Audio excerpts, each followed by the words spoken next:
right, guys, welcome to the 92 Mesh Group channel. This is Coach Coltharp here, and Coach Knapp's going to be with me just a second. We're going to be looking at the Carolina game. Obviously, we can't stream the footage of the game on there, but if you want to watch it with us, we'll be watching the game, and in between series, we'll draw out some stuff and talk a little bit about an air raid and things like that. So if you're with us on the channel and you want to come hang out with us, you know, we'd love to have you.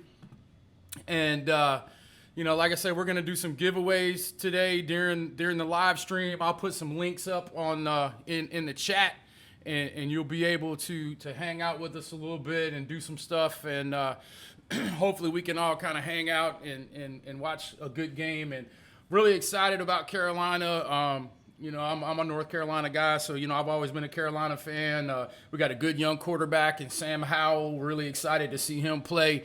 And you know, Coach Phil Longo is a great offensive mind in the air raid, and we're really excited. You know, right now he's scheduled to speak at Air Raid Nation 2020, and really excited to have him there. And then, of course, the offensive line coach up there, Stacy Searles, was one of my coaches in college. So I'm really excited for this. And you know, Carolina's going to be on defense. So what we're going to do is we're just going to watch the game a little bit, and you know, in between offensive series, we'll chit chat and stuff like that. If you have any questions, you know, you guys can, you know, chat amongst yourselves in the thing, or ask me questions about some stuff. And like I said, we got a lot of stuff going on the channel right now. We're doing some big things with 2020 and making some new partnerships and doing some podcasts and things like that. So, you know, really excited to have you. And if you want to go over to the channel, to the website right now, if you go over to 92meshgroup.com/92community, if you join the live stream, you can register for 2 free giveaways. We're going to give away a complete basic edition. So if you're not a basic edition member, you can win that. And then also we're going to have a drawing raffle for a free mini course off all of those off of Coach Tube. So, and look at their Temple's already throwing fast screens. So we're really, you know, it's going to be an air raid kind of game, I think. And so I'm really excited to see it. And like I said, C-Nap will be with us here in a little bit. He had to run and take care of a couple of other little things, but he'll be back. And I'm not sure if a couple of the other guys are going to make it in or not, but if they do, we'll definitely add them in and get them on the call with us and those kind of things. If you guys got any questions about anything in particular, just let me know. Be more than happy to you know, talk a little bit about some other things, or if you see something that you want to discuss, that's pretty cool as well. And here you see kind of Temples in you know, that 20 personnel. They're widening it out. Be interested to see what's going on, see how they change spacing. So I'd be interested to see what they're going to do like that when they're trying to widen people. That ball there should be illegal. The 10-yard stop route, that should be an illegal ball that nobody should be able to throw, because it's just so hard to stop in real life. So. And if you look at it over here, and if you guys haven't had a chance to check out Just Play, I mean, it's ridiculous. But, you know, if you look at what they were just doing right there, you know, basically, you know, they were in Halo. And, you know, they're just working that single receiver side. And it's, you know, this guy here, he runs that little turn back takeoff deal. You know, he runs to 10. And then he's gonna, you know, do that little deal there, and you know, that's a tough ball to stop, you know, when they're doing that. So Coach Knapp's back with us. Coach Knapp said hello. We got some guys in the live stream with us right now. What's going on, guys? And oh wow, I didn't know I could do this. Learning new things with this.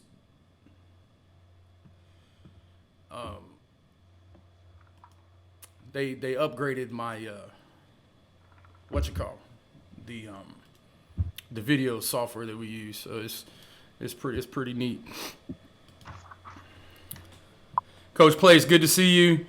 Yeah, I'm probably gonna be a little bit watching the Oklahoma LSU game. That I won't be able to do that for that. It'd be too late in the evening. They're saying we should do Oklahoma LSU. Yeah, man. And they don't know I'm old, man. I got to make it through the whole game. Yeah, no doubt. Plus, that's gonna be such a fast paced game. I don't even know anybody will be able to watch that whole thing. So Washington State playing tonight? say what? Doesn't Mike Leach play tonight? I believe so. I have to look at the schedule, man. I got it all DVR'd on that thing, and it's pretty cool, man. That's what I love about. I switched over to YouTube TV not too long ago, and you just click a team, and every time they play, they record it for you. It's pretty neat. And I should have got like a bonus for saying that online or something, 10 more subscribers, YouTube. But yeah, so you can see right now, just kind of as we're following through, it looks like Temple is gonna dink and dunk and do some things like that. So I really hope Carolina comes out and takes some shots, though. I think that would be pretty cool. And I hope we don't see a whole lot of this cat.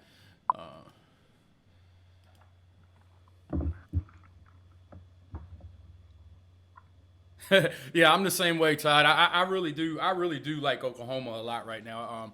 I got to know Lincoln pretty well when he was at ECU, because I had a kid that played up there, and Ruffin McNeil coached me in college as well. So, I spent some time with Lincoln, and it's just that all those guys they're just good dudes, man. I mean, that's the one thing I can say. I've never met an air raid coach that kind of big times people. I mean, not to say that it doesn't happen, but when you talk to Mummy and you talk to Coach Leach and all these guys, I mean, they're just as down to earth, and they anything they can do to help you, and I think the world of those guys. And Lincoln's the same way, man. He's cut from the same cloth. So if you ever get a chance to hear him speak or something, that's just kind of how he is. He's just a good old country Texas boy, and so that's kind of what's going on. So hey, during the commercials and stuff like that, guys, if you have any questions, we can go through Just Play. We can look at some stuff on Twitter if you guys are not watching, or you got something to go. If there's something going on Twitter, we can look at. I don't know if you guys saw the video I did yesterday about how the air raid works. Off of that Exo Clinic, guys. Those guys are pretty cool. I'm trying to get in touch with them.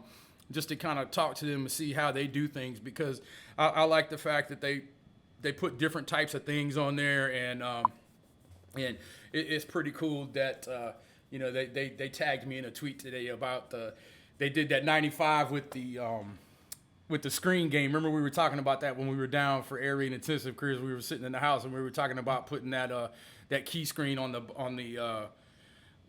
what you call, that key screen on the left side of 95 as once you hitting those bubbles, and so that was pretty cool.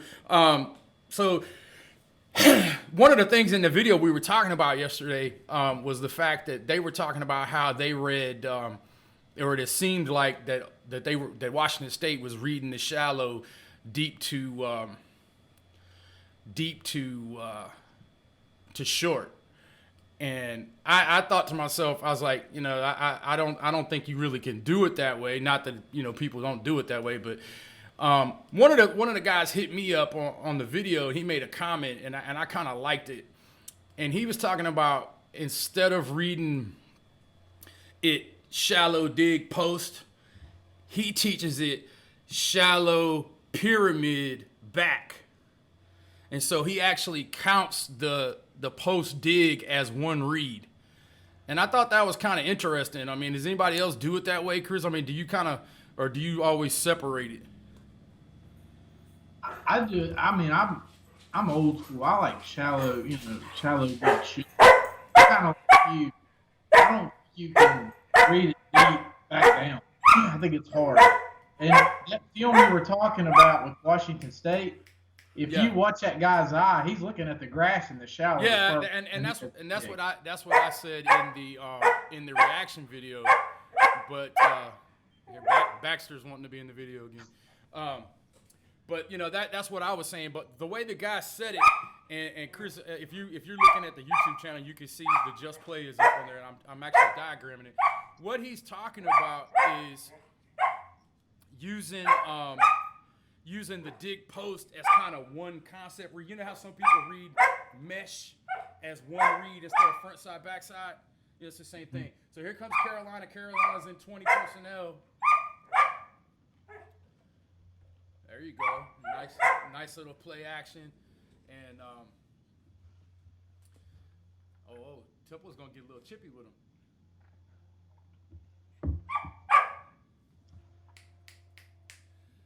But I don't know, like I said, it was just interesting the comment in the video of reading that dig post. Baxter wants to go outside. Let me go run him outside. I'll be right back, guys. Come on, Baxter. Can you guys still hear me? If you can still hear me, I don't care to keep talking about it. But I think what George was saying, I think you move. Okay, good deal, Todd. Thank you.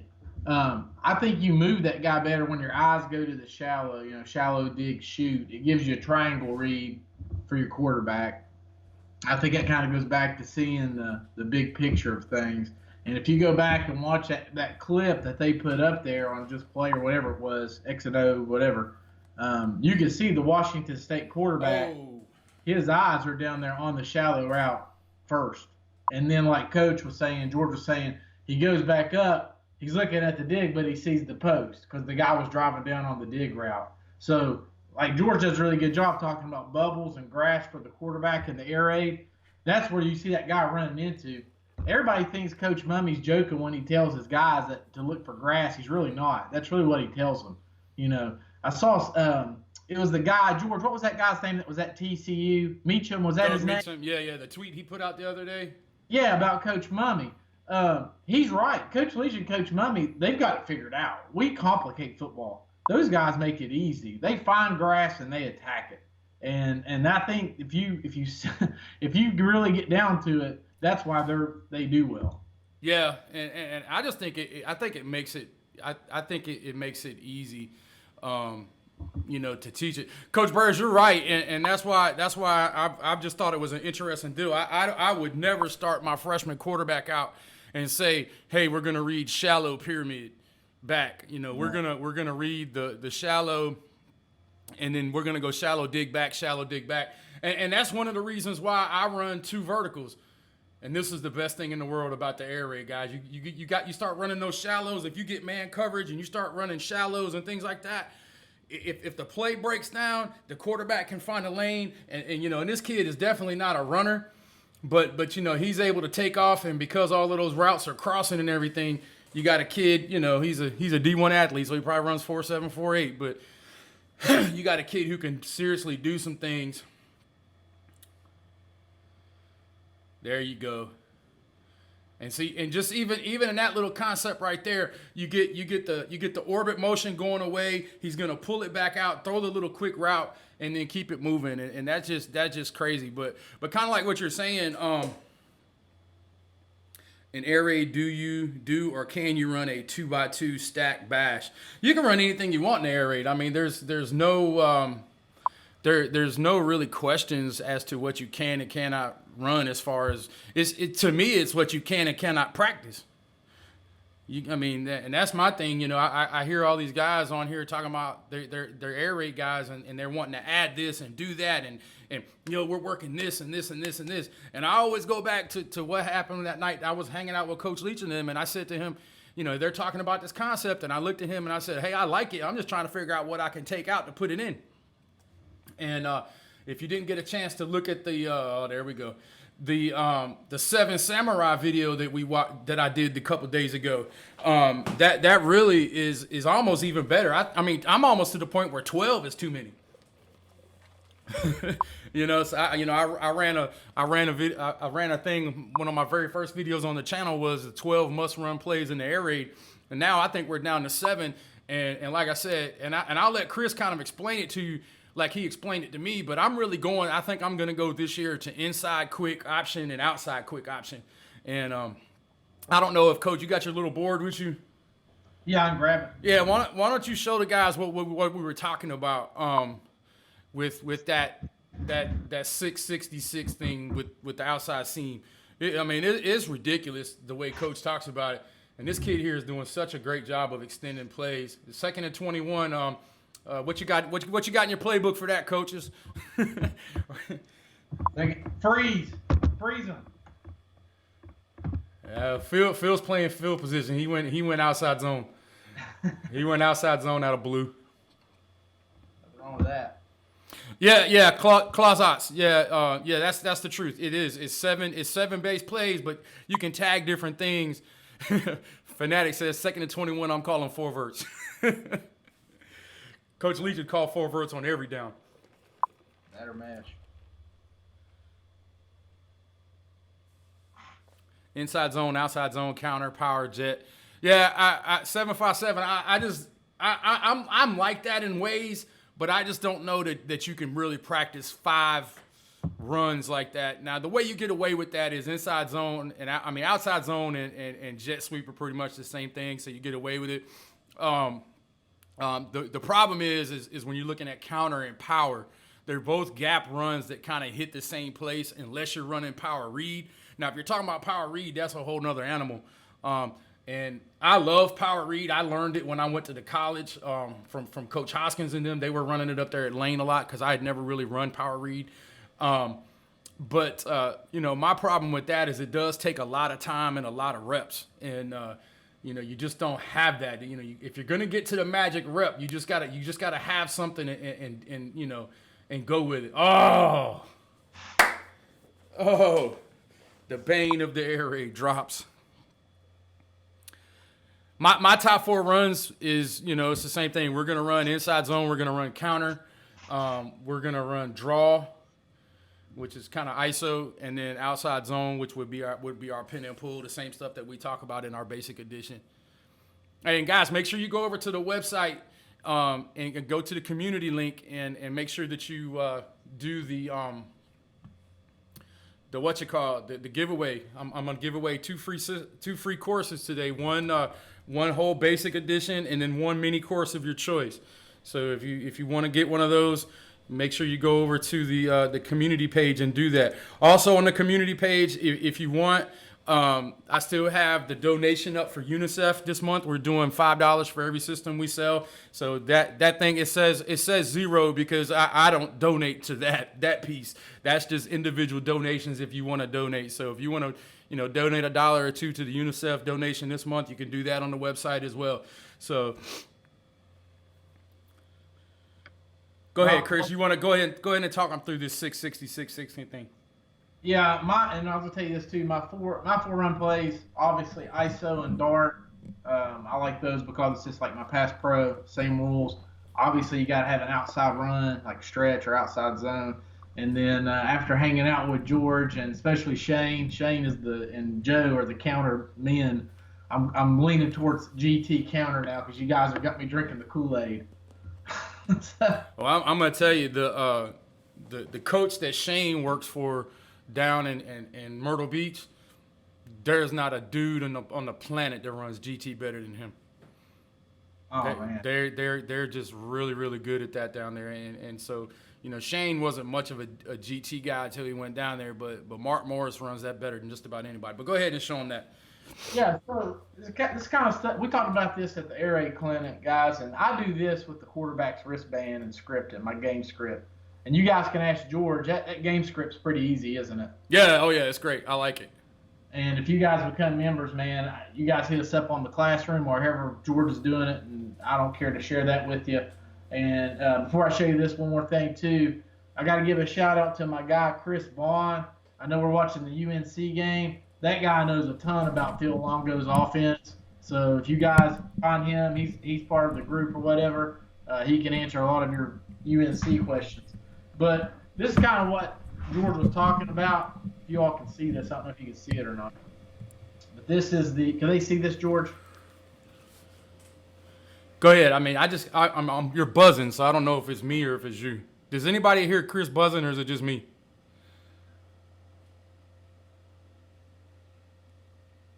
Go ahead. I just whenever you were talking, you Okay. it's got a buzz in it. It could be my headset.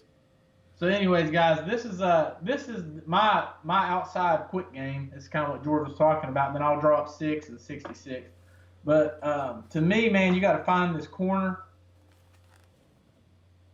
And if he's playing real loose, we would throw it to a hitch side. So the quarterback this is a 3-step hitch at 5 yards. Now we put our inside foot on the ball with the Y up, and then with the Z we put our outside foot like this. All right. So this turns into a 3-step hitch. This turns into a seam read, and all the quarterback's doing is making this guy wrong. Now, if the corner would walk down, we have a fade outside where he would pretty much just make this corner wrong, go and fade to out. So that's kind of our quick game stuff. Now the 6 and 66, we give the quarterback the freedom to tag it. And like I said, it's on his wristband.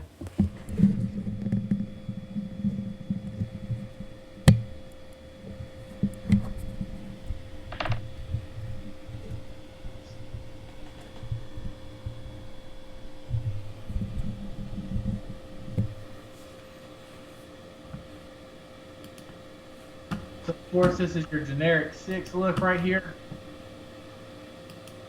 I like reading it, you do different ways. I like finding the lowest corner and attacking him and going outside in.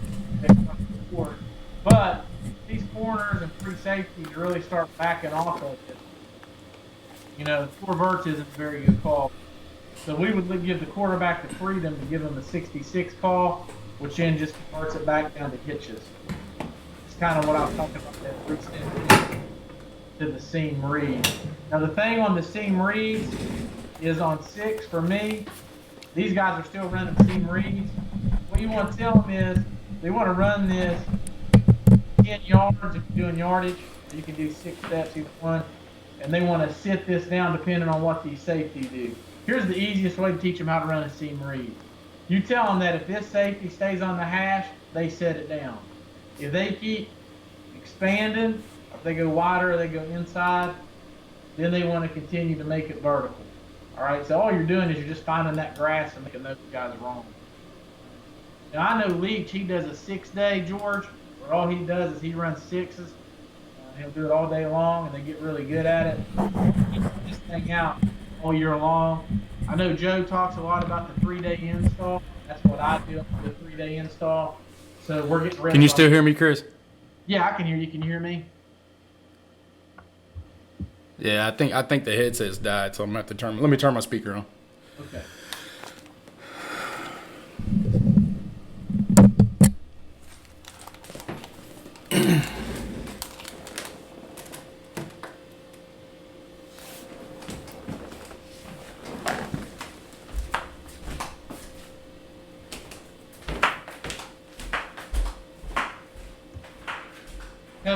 Coach Place, could you hear me on that?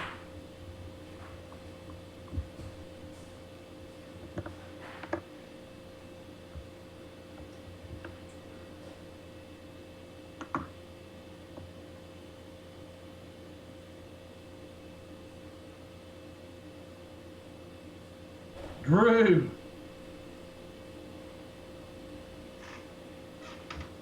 Guys, listen. Let me tell you all about Coach Piscopo. Y'all better pray that he doesn't get another job in North Carolina, because he does some good stuff with them dudes in that county. That guy is sharp. You guys want to know stuff about the air raid, get a hold of Coach Piscopo.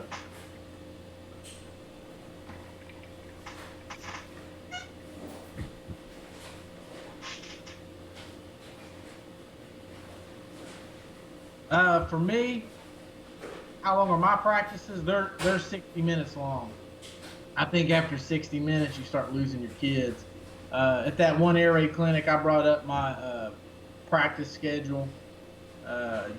George has a really good one on there if you want to see it, but it's basically the same thing. I think you got to have pat and go, settle and noose, routes on air, mesh drill. Some people do bandit drill. That's a really good thing. but I try to keep mine within 60 minutes.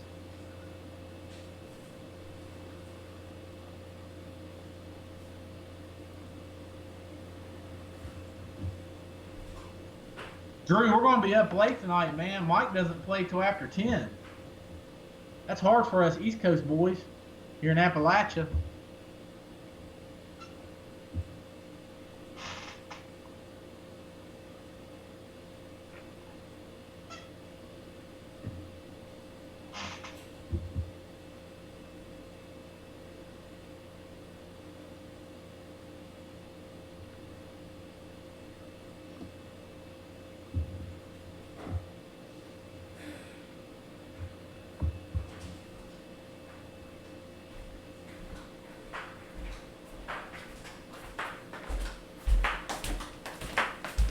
Sounds like we're just kind of.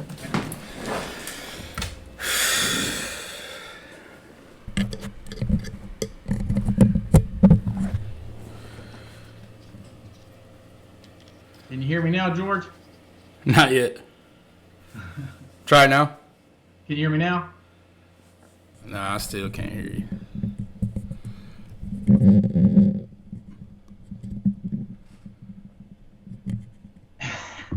Air raid on a baseball field. This is fun. Hey, Drew, you're going to like this, man. Back in 2015, I was coaching at a small high school in Kentucky, and we used to practice on a baseball field. And I used to joke with the head coach and say, man, I never had to do settle a noose on a third baseline until I got here. So we had to watch out for the third baseman doing a settle a noose drill.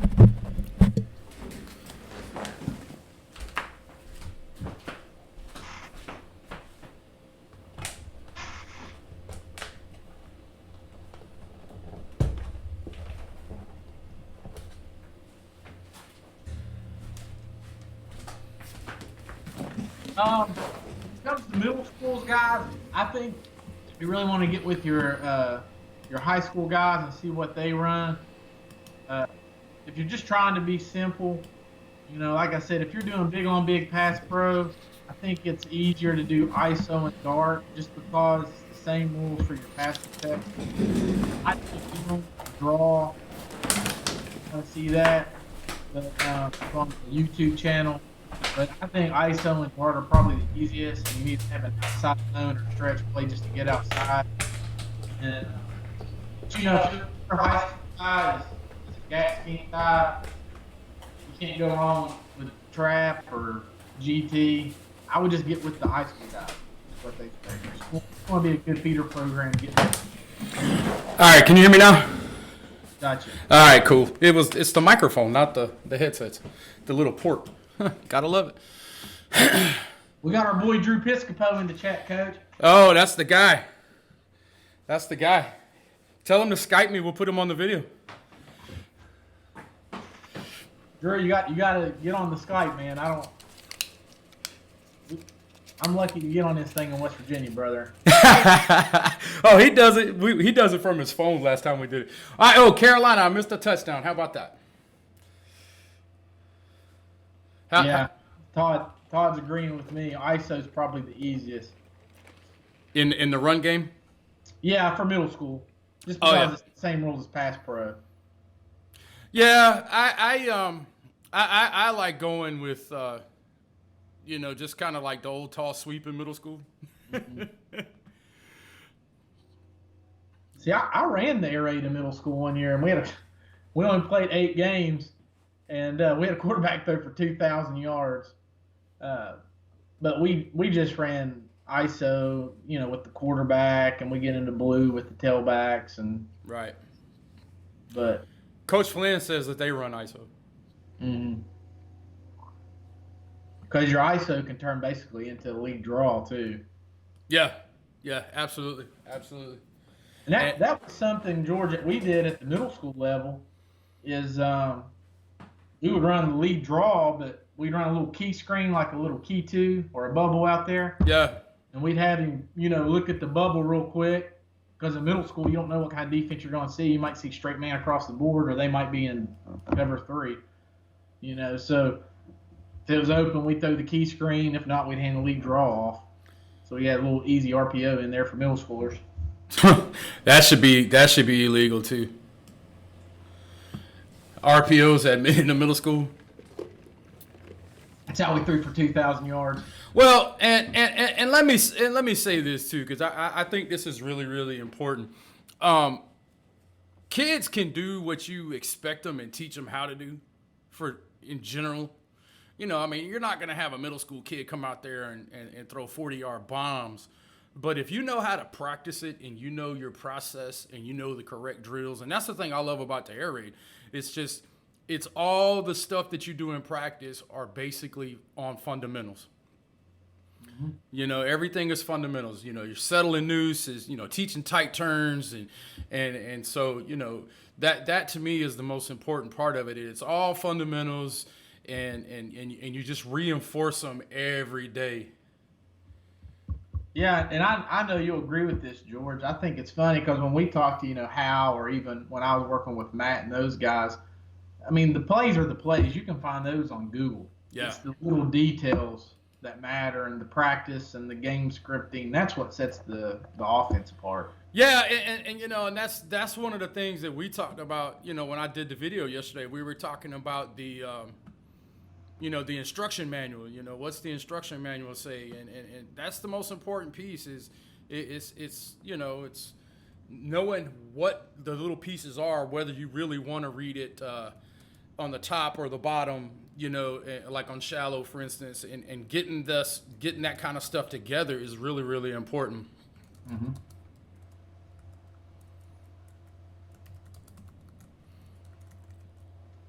That was the cool thing when you, Joe, and Shane and I all got together, was the details we were talking about. The concepts were the same. It was, how did you read this? How do you tell this guy that? Like Shane, he liked my slap left hands and the 40-yard dash thing. And I love Shane's GT points. And Joe does a really, really good job, one, on culture. He does the best I've ever seen on that. But also his slant, flat stuff, that's pretty good stuff. Yeah, and I like, whenever I go to clinics and things like that, the thing that I'm always looking for is what little word can you use to teach something better. Mm-hmm. And that's what I was looking, talking about with you with that inside outside deal. That to me is such a big thing. And I can't wait to try to get it and do things kind of like you and I were talking about. And it just, like I said, it's just, you go to one of these things, you get people together, and especially when you get people who know what's going on, mm-hmm. You don't have to really basically look at, okay, this is how you run mesh. No, everybody in the room knows how to run mesh, and now you can really get that. Yo, man, when we do that, I put them on a stopwatch, or yeah, we slap left hands, or like Drew called me the other day, and he was like, yeah, man, that was back when Washington State used to do this, and I mean, I'm like, yo, this dude, I mean, he knows these kind of things, and it's if I'm a buck sweep and counter guy and mix a ton of read and read option in with RPO, what simple air raid principles should I start with to develop a young one back and young wide receiver group? I'm assuming he meant quarterback because 1 and Q are the same. Coach Lee, I don't know. I'm looking at it, and my thing is here's what you got. You got buck sweep and counter, and then you're mixing in a ton of read and read option with RPO, and now you're wanting simple air raid principles. That's a lot of stuff, and I think what you really have to figure out, man, is you're gonna have to come up with a system and not an offense, and that's what I love about air raid. Air raid is a system. One play, goes to the next play, goes to the next play, goes to the next play. I think sometimes we get so caught up in, hey, if I run shallow, look, everybody runs shallow. Florida State was running shallow way back when, Denver Broncos, Mike Shanahan, everybody runs shallow. And And the principle of the air raid is the process. It's about the process. I can't say that enough. And but like I said, I think if I was starting with a young quarterback like you're talking about, I think you need to teach them how to read grass.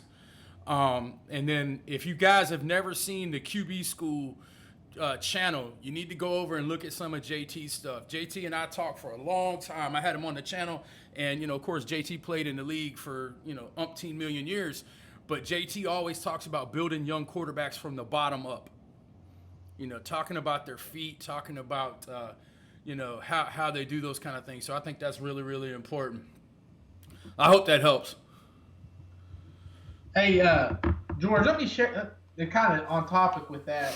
And Drew, I want your opinion on this too, because I know you're a part of the brotherhood here. This is something that Matt shared with me when I was down at the Grange with him, and it goes exactly with what George is talking about. This is the air raid philosophy. Okay, this is what Coach Mummy came up with when he started running this offense when he was at high school in Texas. Guys, the first part is they're going to throw the ball short to people who can score. Okay, so that's where you start putting this offense together. That's where your outside quick game that we talked about earlier and your inside quick game, which is Y stick and Y corner, that's what you want to do first, and also fast screens. All right, when they start taking that away, so you want to throw the ball short to people who can score and emphasize people who can score. Once they take that away, that means they're walking people down. All right, so then we need to be able to throw the ball deep to those same people.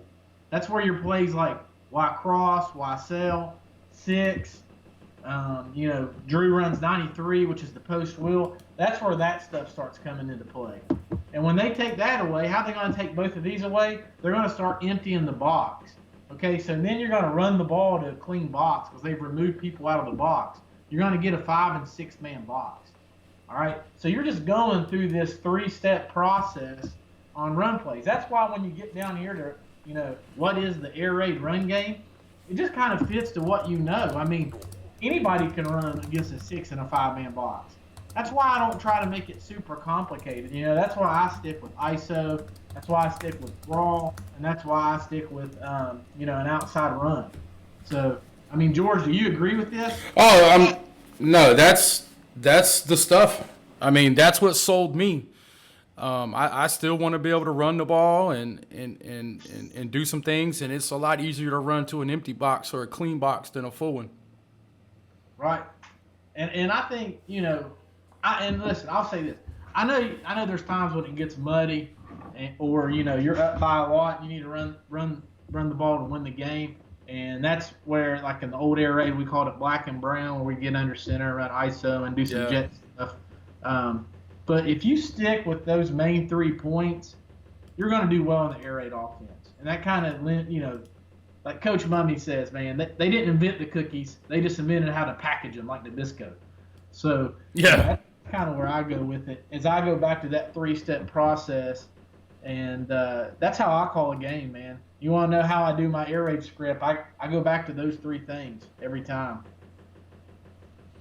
Yeah, and like I said, that is just that's just the way to do it, I think, in my opinion.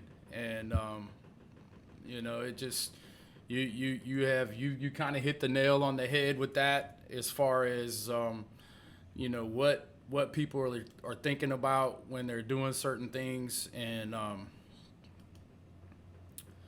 it's really, really, really, really important to do that.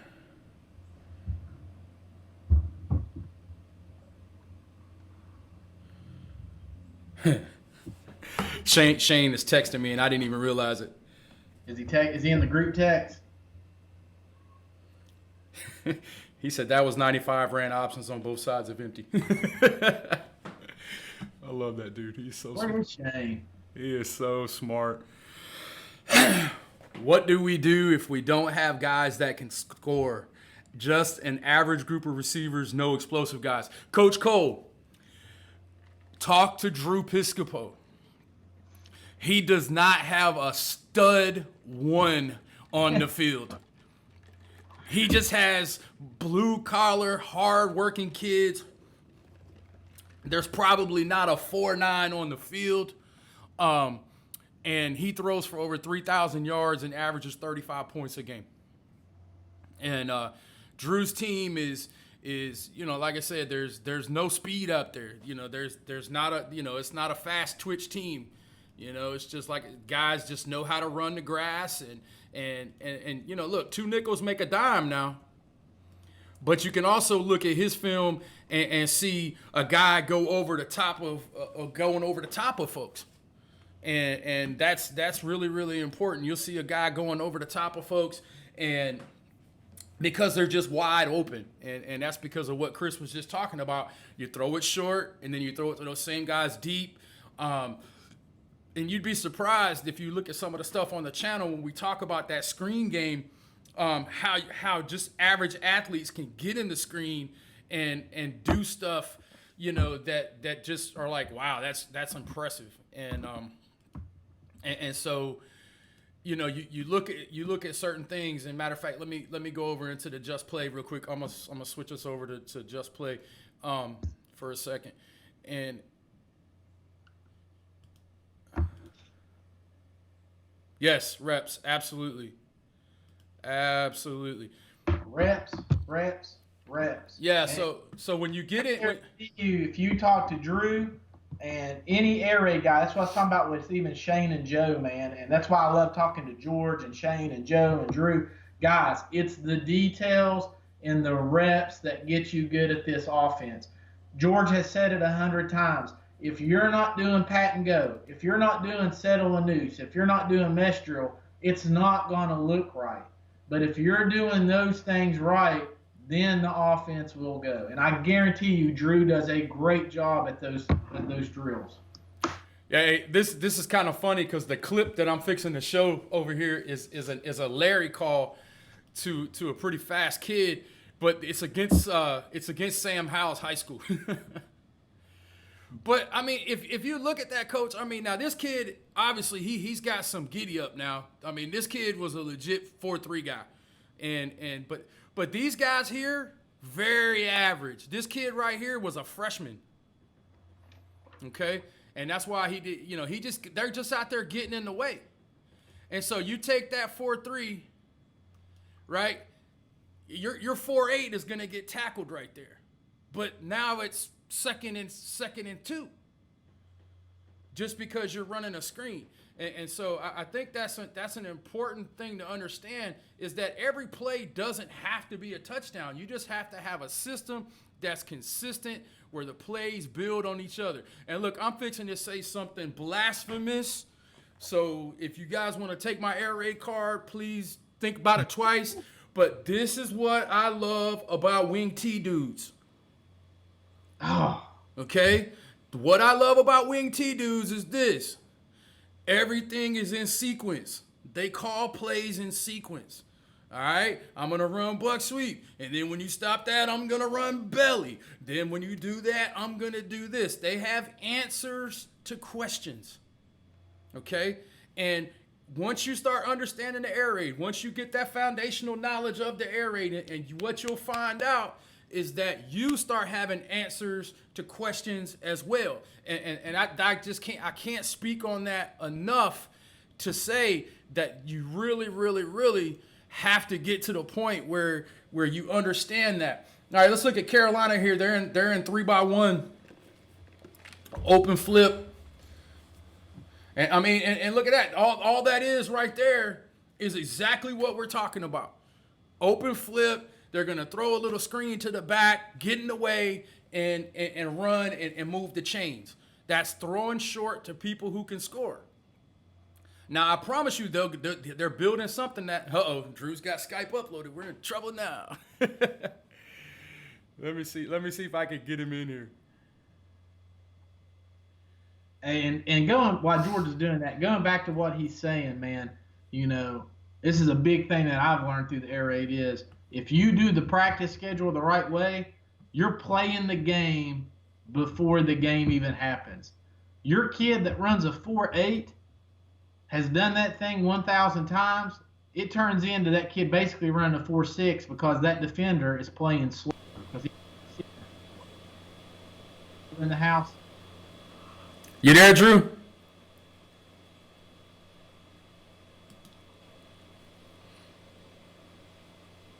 Oh, he's still not up yet. He'll be up in a minute. Go ahead, Chris. Oh no, I was just echoing what you were saying about playing the game before the game. Especially, and guys, the best thing I'm telling you, the best thing that I ever saw George make through this whole system was that practice schedule maker. Yeah. That was huge. I mean, that thing, we use it. So if you guys join the system, I mean, it's worth it just for that practice maker because it gives you everything that you need to do in step by step. Yeah, and the new one will be with the 2020 deal. But if you already got the basic edition and you want to get the old one, I mean the new one, it's in the digital bundle on the website, and it is. I put a ton of time into making that thing, but I've got it figured out now where you can pretty much go in and easily change all of your terminologies and things. Because I remember in the old one when I shared it with you, Chris, and you were in there changing the words, and it was changing it into master copy, and I was like, no, dude, don't do that. So yeah, I got it figured out now how you can do it the easy way, and I got instructions. So if you didn't get to see that video, do the video. Coach Grafunder, high coaches in September, our off-season starts in Germany. We implemented the simplified air raid from Coach Mackey. We're running inside zone and pin and pull. What run do you recommend to install as well? If it was me, I would want to have some kind of gap run that hits inside. So whether it's GT or dart or power, I just people fuss at me about when I say this all the time. I just think it's really hard to be a physical team running inside zone out of the shotgun. Now, if you got hands on the ground and you getting after it with two foot splits, then you could be as physical as Wisconsin with inside zone. But as much as we're in 2-point stances and things like that, I think it's really hard to be uber physical. So I think you got to have some down blocks with angles and that. But that's just my opinion. For whatever that's worth. I agree, George. I think if you want to be a good zone team, you got to have the right O-line coach. You know what I'm saying? Like, that guy's got to understand zone. And I think Joe Salas makes a really good point. Your JV's got to be able to run it. And I know there's JVs that run zone. I'm not saying that you can't do it. I just think you got to have the right O-line guy teaching it. And it's if you don't have that right guy, it's easier to teach like a gap scheme or a man scheme. Yeah, no doubt.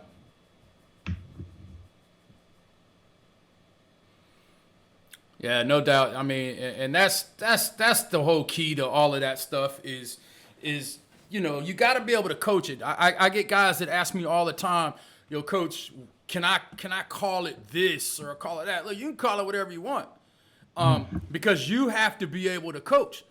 You have to be able to coach it, and if you can't coach it, then you need to find somebody who can. And I will tell you, as a head coach, the two most important guys on your staff, and if you're lucky, it's the same dude because you got another position, is your weight room guy and your offensive line coach. Mm-hmm. If you got a good weight room guy and you got a good offensive line coach, then hey, you're rolling, and that's why you're seeing all these strength coaches making all this money now. It's just ridiculous, because of that. Let's see how many people have entered the thing. Is Drew in here yet? No, not yet.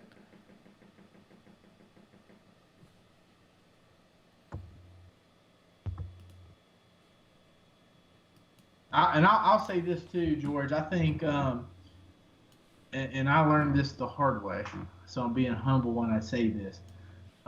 You're not going to be a great OC until you fully understand O-line play.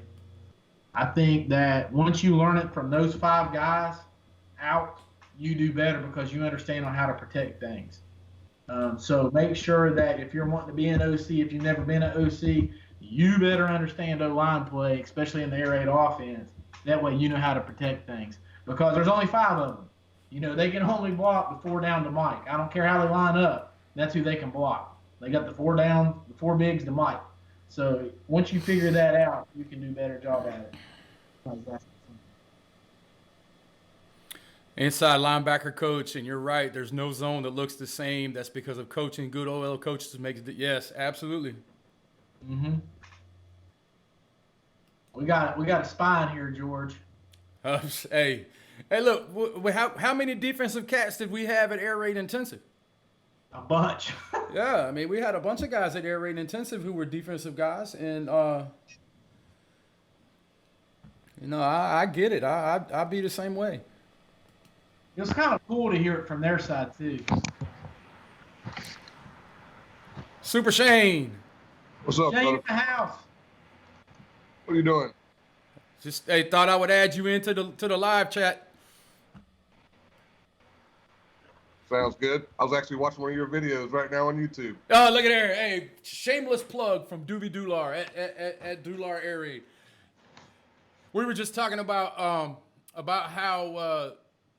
the weight room guy and the O-line coach are like the two studs that you got to have and in your offense on your coaching staff.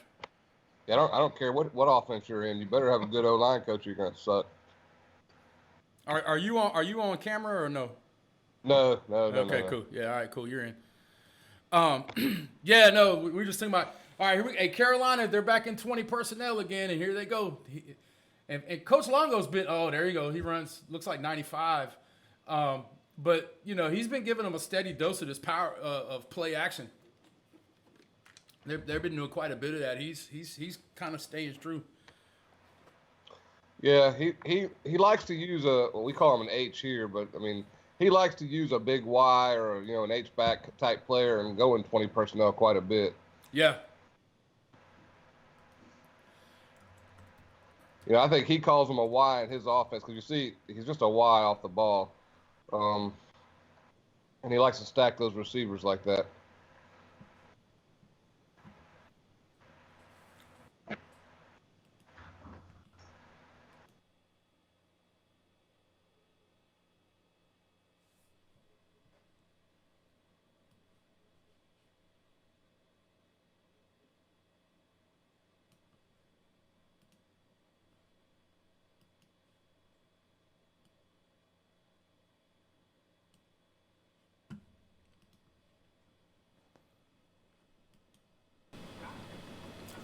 Yeah, my bad, guys. I hit the wrong button trying to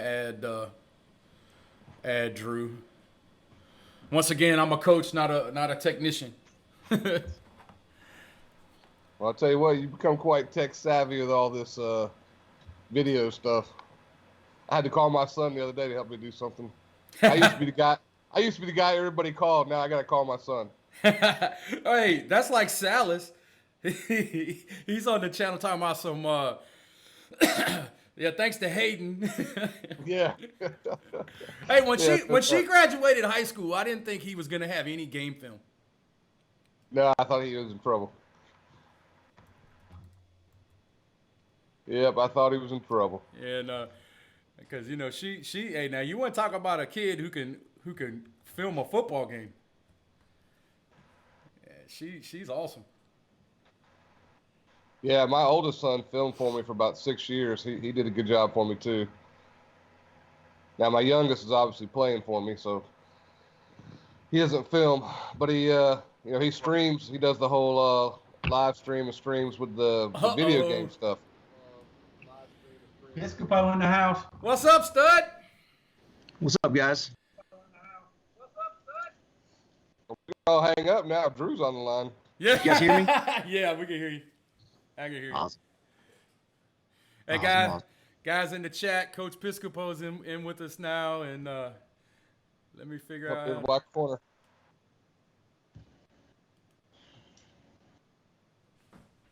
This is like the Air Raid 92 Dream Team. Where's Joe Salas? He can't get his laptop turned on. Hey, by the way, George, I saw where he's trying to beat you to, was it 2,000 or 5,000 or something? What's that? On followers on YouTube? Hey, Joe's channel is growing, man, and he's doing some good stuff right now. He's going through all his cut ups and it's going real well. Joe doesn't even know there's a football game Look on. at Y corner. You called it, Shane. Oh, did he get his feet in? Did he get his feet in? Oh! He play action wide corner. Oh, look at that. Oh! That's crazy. That's a heck of an effort by that kid. Hey, Drew, I had a guy in here. Did you see the guy asking the question about what you got to do, how you can score points and run this when you don't have athletes? Yeah, I heard you talking about that. Yeah, I mean, you want to share with the guys a little bit what it's like and what you focus on because you don't have those 4.8s? Yeah, I mean, we generally always have one guy that's pretty good. That's generally how it turns out. Obviously, when you have two, that's where it gets a lot better for us. Yeah, we kind of like major in we pick three things that we really try to major in, if that makes sense. So like this past year is basically mesh, and everyone thinks we have a ton of different variations of mesh, but really we only run it 3 different ways. We keep it a base way. We keep it with like the post double wheel tag that everybody kind of knows about, and then just your basically your single tags, and that's really all we do off of it. And then we run cross and your 4 verticals that you guys have all talked about, and that's really it. We'll sprinkle in some 93. Run very little 94 when you actually think about like the Y sail play that everyone talks about. Kind of got more into the scissors call this past year as sort of our replacement for 94, just because you could kind of make it 4 strong and you're somewhat attacking the same spots while kind of having more options. But we do allow our quarterback to tag individual routes off of each concept. If he wants to change it, he definitely can. Just change the concept completely, but he doesn't do that a whole lot. And when everybody always talks about, like changing plays or whatever, it's mostly changing it down. So what I mean by that is we never go from like 95 and then he'll change it to 93. Like that's a real rare thing. Most of the time he's going from 95 and then checking it down to a 617 or a 619, which is just your speed out plays, or he'll check it down into stick, or he'll change it down to just a Randy or a Larry screen because he can get it out there so quickly, like, and you can get it in the perimeter. That's a really interesting concept. We do that, but I've never really explained it like that. And this is what I was talking about, guys. You know how when you go in there and you listen to somebody talk, and it's like everybody in the room understands it, but listening to Drew talk about that, checking it down from a high play to a low play, I like that. Yeah, because you're taking kind of what's there. Like if they're so backed off there on the perimeter that you can just get an easy 5, just take the easy 5. That's kind of what we'll teach him. There's certain situations where we don't want him to change plays. So like third downs, for example, unless he's got something that is, I'm going to get the first down, that's easy. If I call 95 on 3rd and 10, he better run 95 on 3rd and 10, if that makes sense. So like there's certain scenarios where you don't want to, and he can always check up, but when he checks up, it's mostly 2-6 because, hey, they're pressed on my single. Say we're in early or late, say we're in late and they're pressed up on my Z with no safety help over the top. Yeah, I would just check an ISO route there, in which sense he's still changing the entire play to 4 verticals to catch and, take your shot. So, there are scenarios where he'll check up, but it's mostly one-on-one taking advantage of that. So it's not really checking up to a concept. Yeah. It's checking up to a route, if that makes sense. Drew, do you ever give him a lock call if you don't want him to change something, or are you just trusting that you've worked with him enough he knows when not to change it? Yeah, I just trust him. I'll be honest, we do a bunch of work with our quarterbacks, especially in the spring and in the off-season time. Mine meets with me every Tuesday and Thursday after school from basically 4 to 6. So he's with me 4 hours a week. But when you combine it the whole spring, the whole summer, that's a lot of film that he's kind of digesting and watching, and we're trying to get on the same lingo. And there is no doubt, the more him and I think alike, the better we're going to be. The more I can get him to think the way I think, the better you're going to be on offense. So, there's just a lot of time with that. But, like, he knows he doesn't really change it that much if it's like a 3rd and 10. I mean, he would kind of know in that scenario, like, and I'll tell him in our meetings too, like, hey, if it's 3rd down and you got, early 95, and you want to throw the vertical, don't check it to 6. You already got the vertical built into it. Or, there's kind of scenarios like that where he wouldn't get out of it. So, guys, Drew's got a kid too, man. This kid is 6'4". He's like, 175, 180 pounds maybe.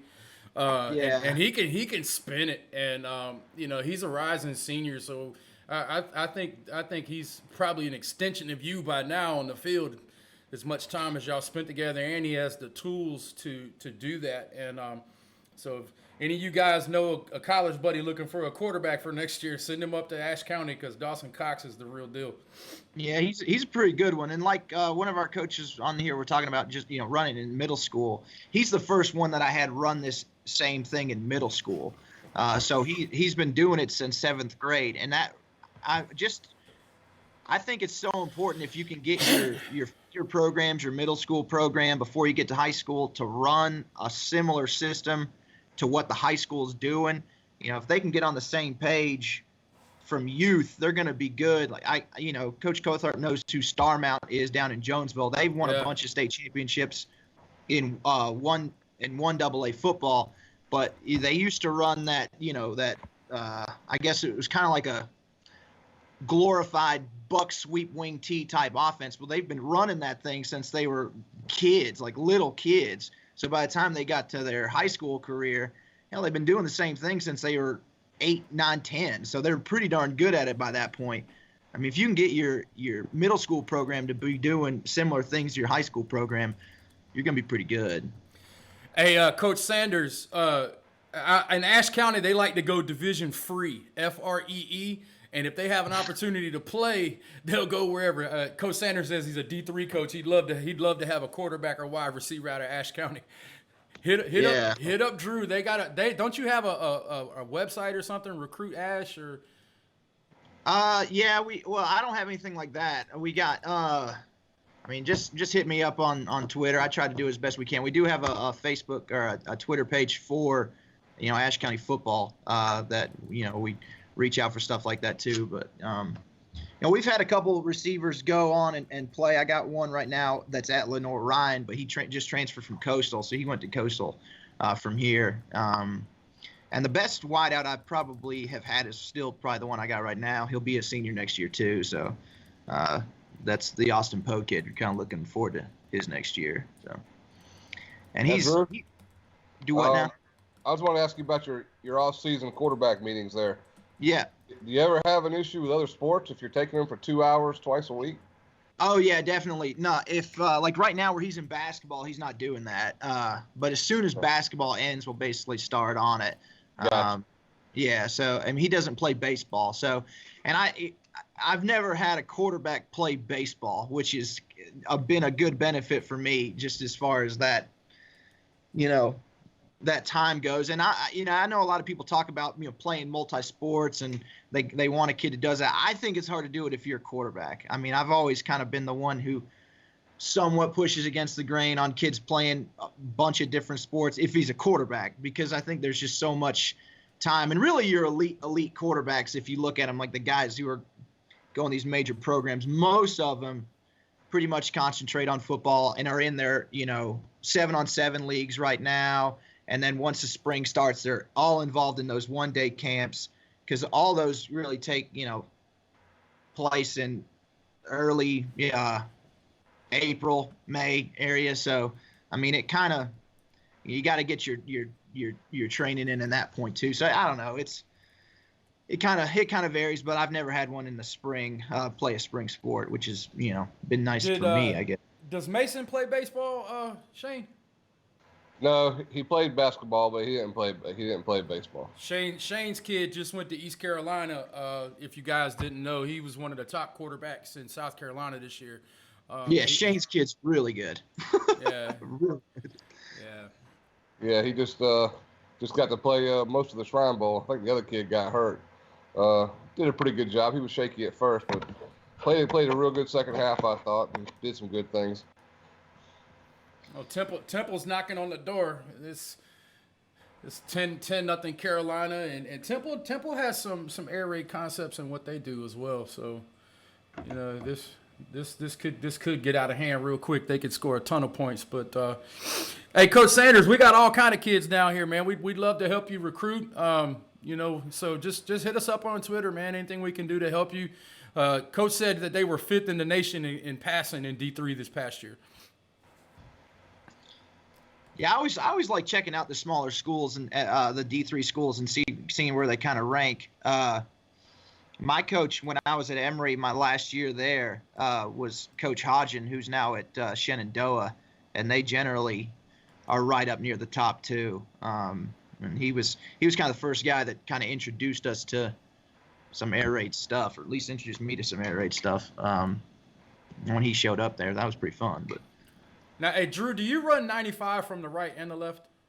no, I only run it one way. Just run it from the right going to the left. So yeah, most of our stuff like that is, 93s one way. There's no, flipped or anything like that. Yeah, we just kind of keep it one way and get good at it. Try to anyway. Yeah, and I think it's. I like that. I don't know if you saw the tweet from Doug Meacham the other day when he was talking about Coach Leach and Coach Mummy and them, and just doing doing things and just doing it the way they do it, not worried about it. I just think you can, if you run 95, you run Y cross, and I just don't find the reps to run H cross and Y cross, and for me, it's easier to call the game when I know if I want to hit H, these are the ways I'm going to do it. If I want to hit Y, these are the ways I'm going to do it. If I want to hit Z, because to me, the most important thing I want to know at halftime is who's touched what.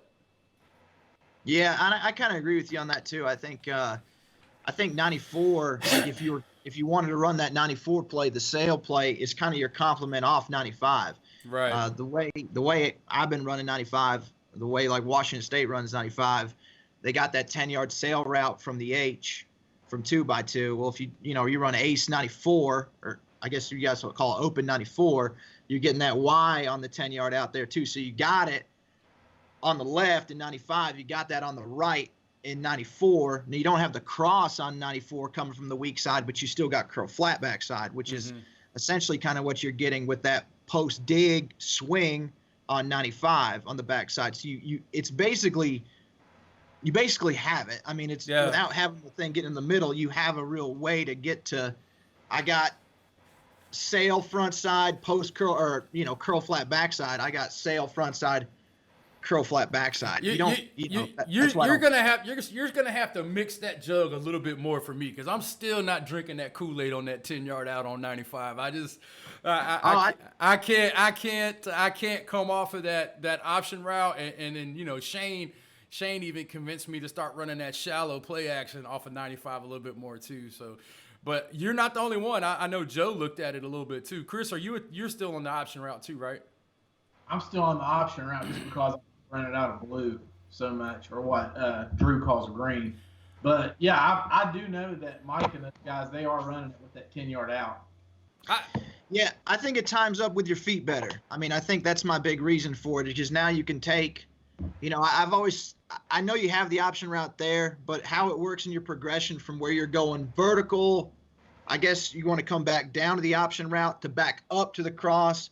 Here, if you did it with a West Coast 3-step drop type game, which is not necessarily an air raid thing, but if you wanted to do it that way, you could take your first three back on the vertical, hitch to the 10-yard out. It's on a similar plane as now you're getting to the cross on your second hitch, and then your post curl on your third hitch. So you see what I'm saying? It's all timing right. Where an option route, is basically a stick, and it's going to become open real quick. Like that's you can almost take it as a gift pre-snap. I don't necessarily like that in the fact that you'll be late to it. That's my big fear on running the option off of it is you'll go vertical and then you'll come down to the option and it's like catch and throwing a stick. I mean, if you want to do that, catch and throw it. So where 95's a true drop back, that's where I'm wanting that whole flood getting over there type thing. Drew, on that what you're saying. Are you teaching it? Because I used to teach it where you put your ear on your shoulder. I like it better rounded. I don't like the whole throw your elbow and come flat on an out route. Because I think if you break down, the DB breaks on it. I like it when it's more of a rounded out. Is that how you're teaching yours too? Yeah, all routes for us are rounded, and all ends are broken down. Just because on in cuts I want it to be so flat. Like I want them to get the top, beat the drums as people call it, boom, boom, boom, and stick and get flat. But on your outs, like, Coach Caltharp's talking about at Ash, we're not the fastest guys in the world. Mm-hmm. When you get to the top, we want to keep as much speed as we can. So, yeah, that's why we kind of roll it. We call it a rolling out. And so we teach it off steps, really. But, that's Go ahead, Shane. Shane was trying to catch in right there. Go ahead, Shane. Oh, no, I was going to say, I know exactly what Drew's saying. When 95, when we first put it in, it was mainly at a two-back. So that option route happened a little bit later, and so it timed up a little bit better. I mean, I know exactly what he's saying. And, that's kind of why I like doing it with the play action almost as my base way, because I think after faking to the F and then he sneaks out as the shoot route, it happens a little bit later. So, I mean, I know exactly what he's talking about on the timing part of it. Coach Sanders is in there again. He said when he GA'd at West Virginia with Jake Spavital and them guys, and he's talking about what I did the video on yesterday. What is that on your cup, Coach? Is it a stain or something? That's an old cup. You do something with that. But he's talking about what I when I did that video yesterday on the EXO deal about people running the key screens on the front side, running slot fade and smash on the front side of 95 as well. So he said they did that a lot. So and I think it goes back to what Coach Sanders said. That's the best cup he's ever seen. I think it goes back to once again knowing how to throw the bubbles. Knowing the bubbles of every concept, and then not necessarily getting cute in how you get there, but being able to get there in different ways. Whether it's the slot fade or it's the the smash concept, or if it is that 10-yard out. And I do understand what you're saying about the timing piece on that. And because I read peak cross option. I don't go peak option cross. So and I do the option just kind of as almost like a check down. Yeah, I got you. I mean, you're basically trying to get your old school two back look out of the same deal. You're trying to keep everybody in the same spots. Yeah. I mean, if we run 95 out of green, our two back set too. I mean, it's swing, and you're basically getting them in the same spot. I just like to sail on the front side of it. Honestly, dude, it's just taking what Washington State does and taking it here. I mean, a lot of guys now are actually reading the cross on 95 and going with the go or the post to the cross to the backside dig. That's how Longo reads it. That's how they do it at ECU as well. What'd you say your progression on that was? Well, they go, cross, dig. They go across the play instead of, from high to low like we normally do. That's a big change in my mind, but it's effective for them. The way we do, I mean, I'll be honest with you guys. When we throw 95, we hit the post dig on that thing all the time. The Z is who's getting the ball for us the majority of the time on 95. We've had more trouble.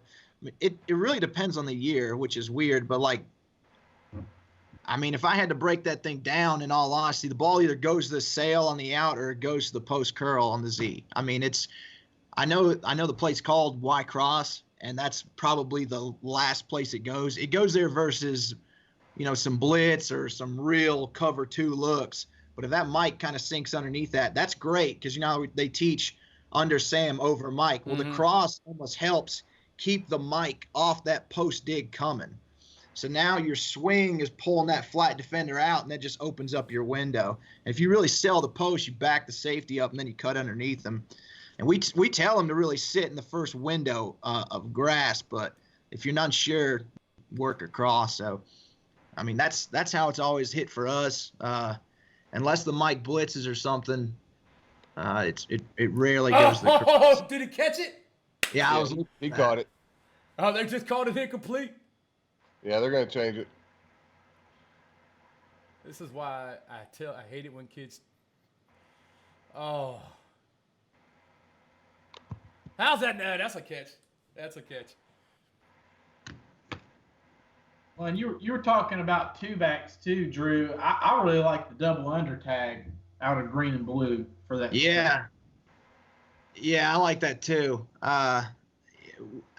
We've not really ran it much, but I've always liked it. You know, it depends. Have you ran it where the two backs would come up and then cross like that, or do you have them? How did you have them do it? Well, I'm big. We run ISO a lot, so I have them fake ISO where they come in, but then it basically turns into mesh because they're kind of coming in like this. Is that how you teach it too? So you've had them kind of go the same spot, one go left, one go right. Yeah, old school way. Yeah.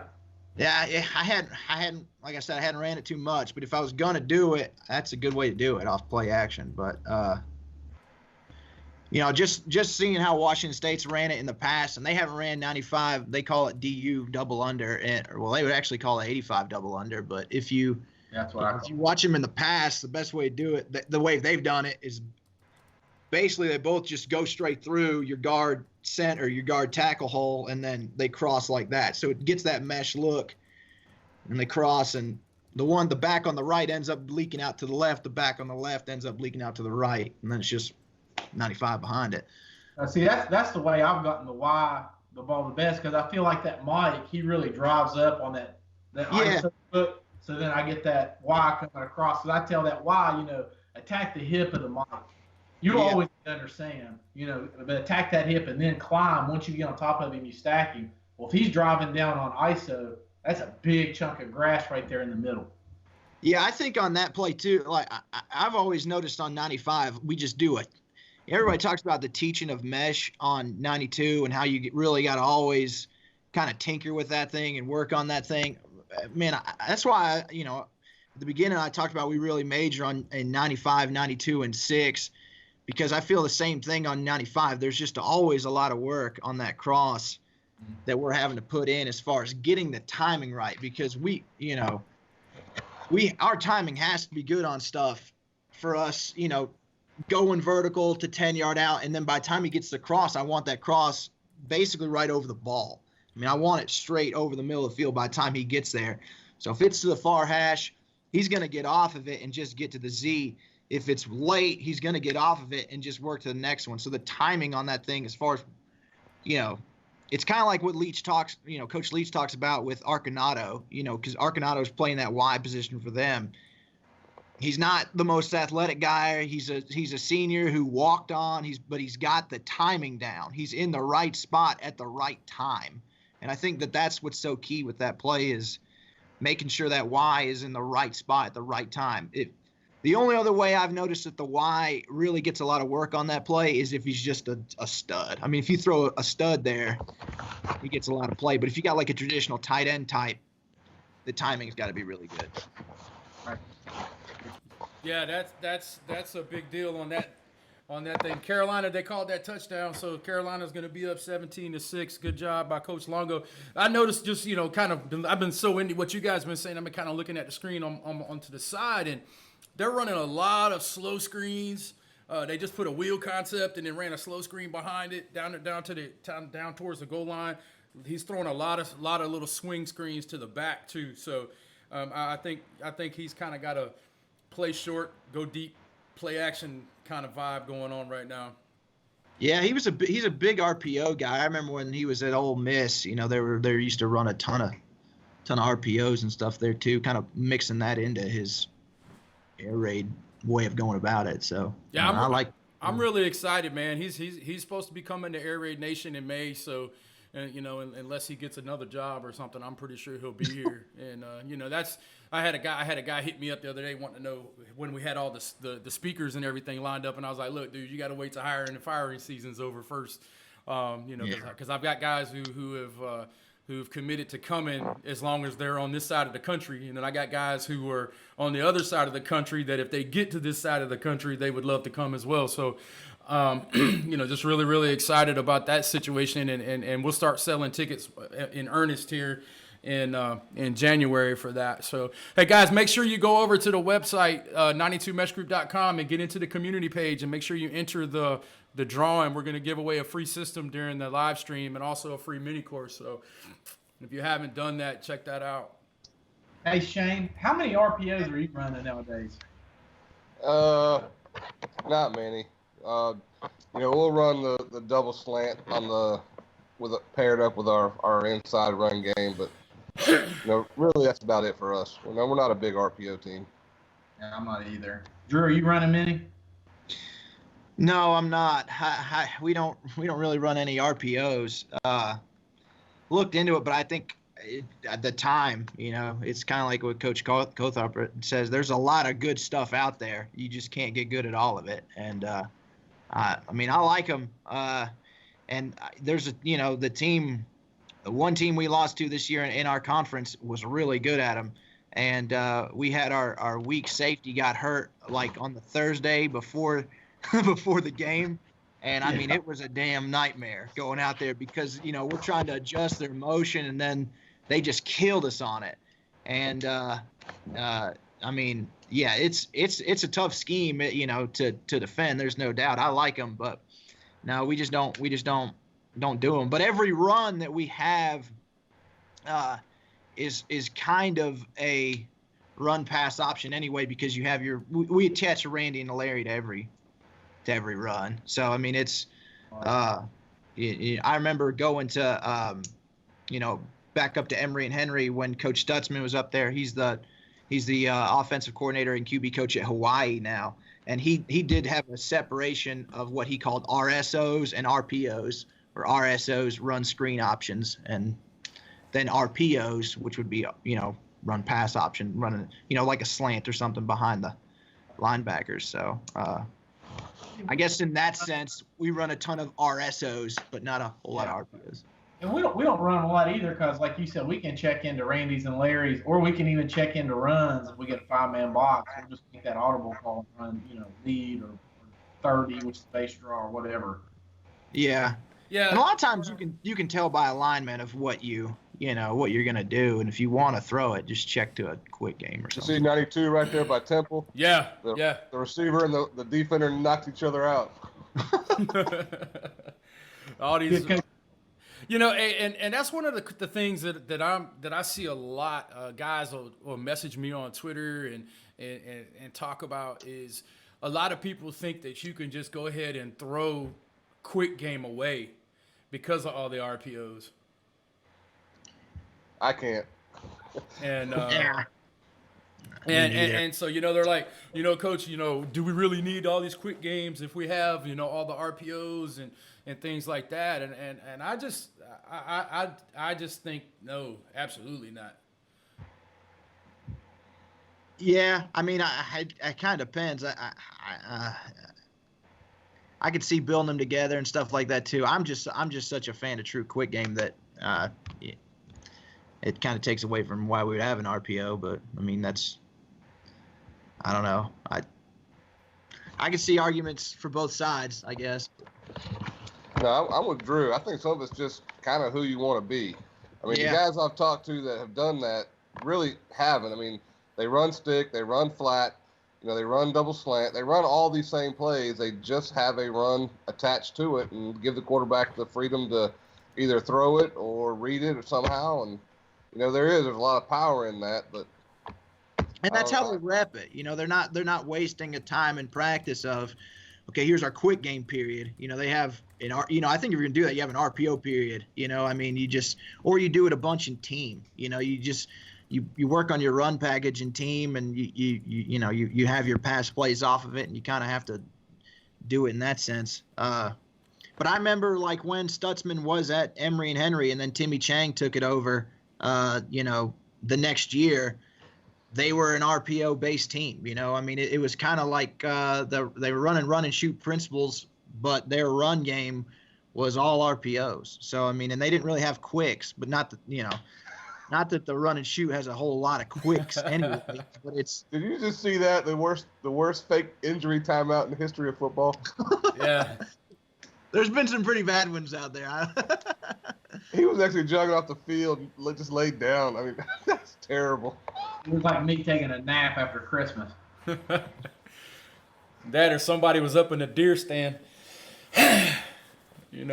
Watch this. They're showing the replay. This is awesome.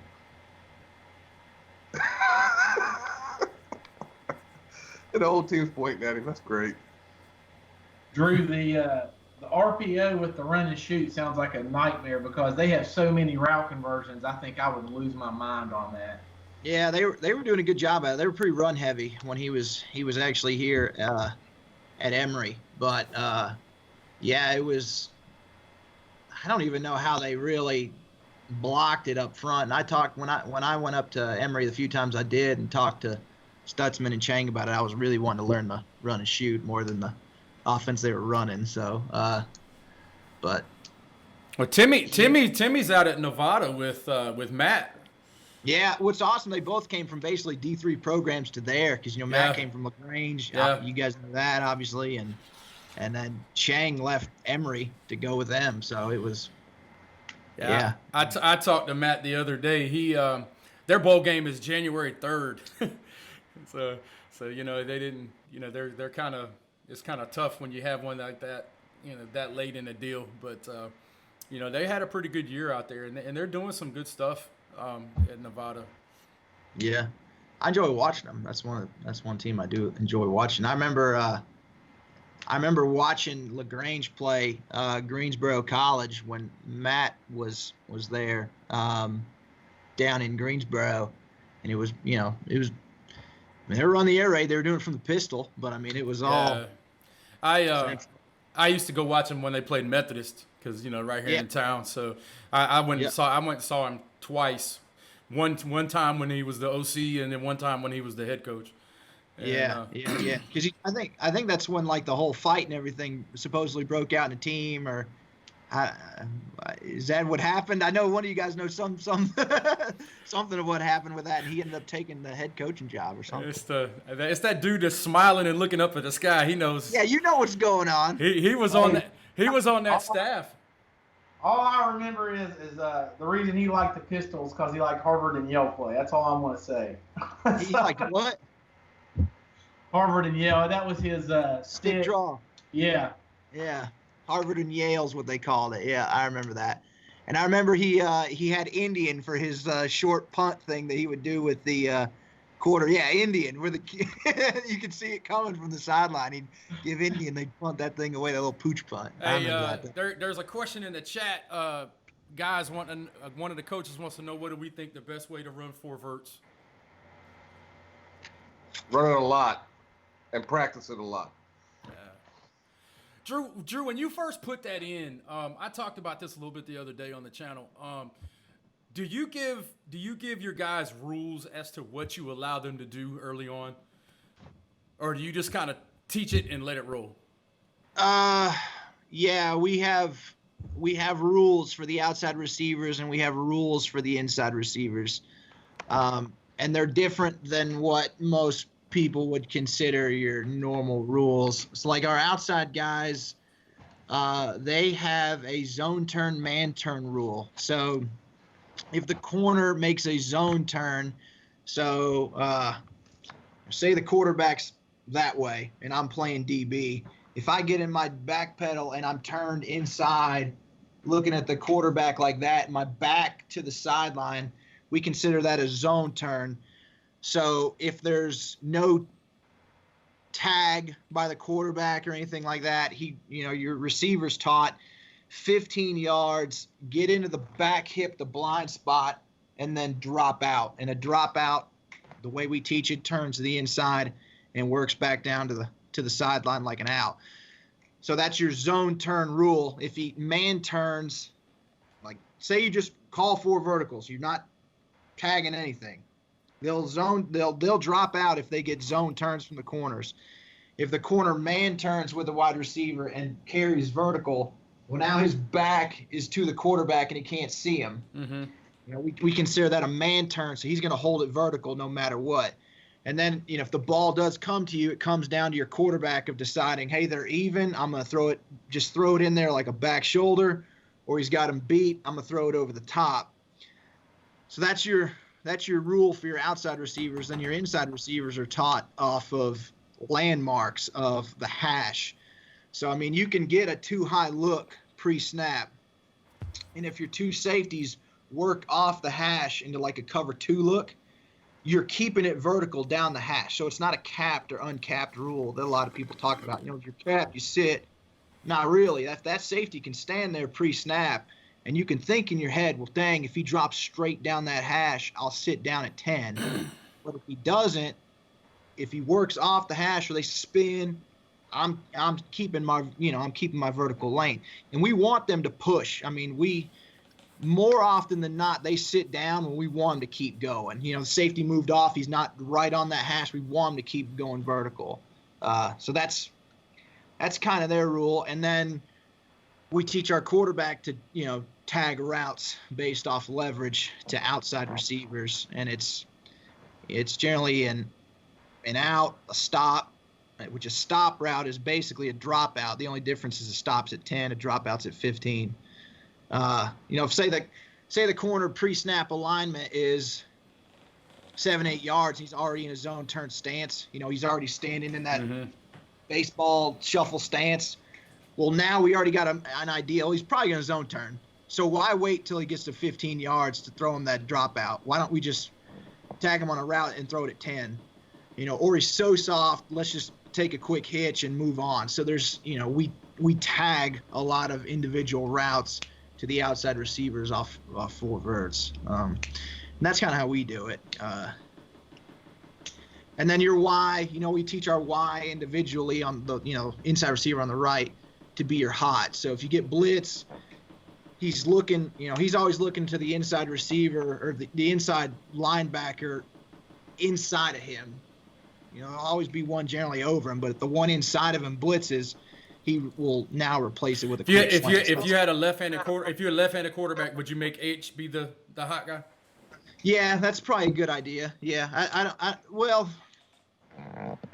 don't know. It'd be funky to do it with a left-handed quarterback because just because when you're in early or late, the Y is number 3, and he has that same rule of the first linebacker inside of me blitzed, I'm going to run a slant to replace it.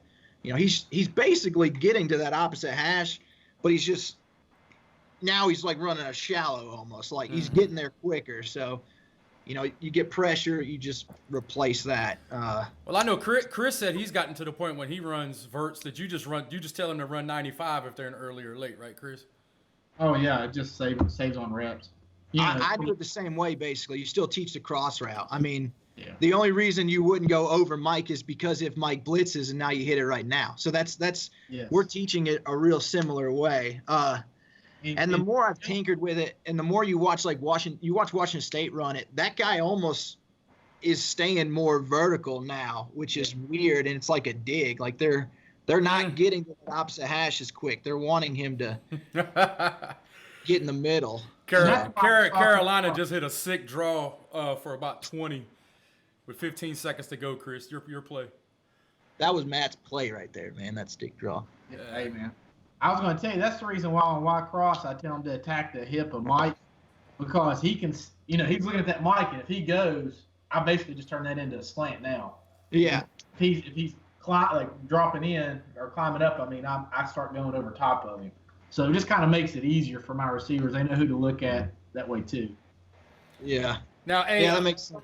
What's your progression on that, Drew? Are you X, Y, Z, X, Y, L? What? I mean, how are you reading it? We're basing it off leverage. We generally start with the side of the tightest corner. So it's kind of like how on mesh we always start with the side of the softer corner.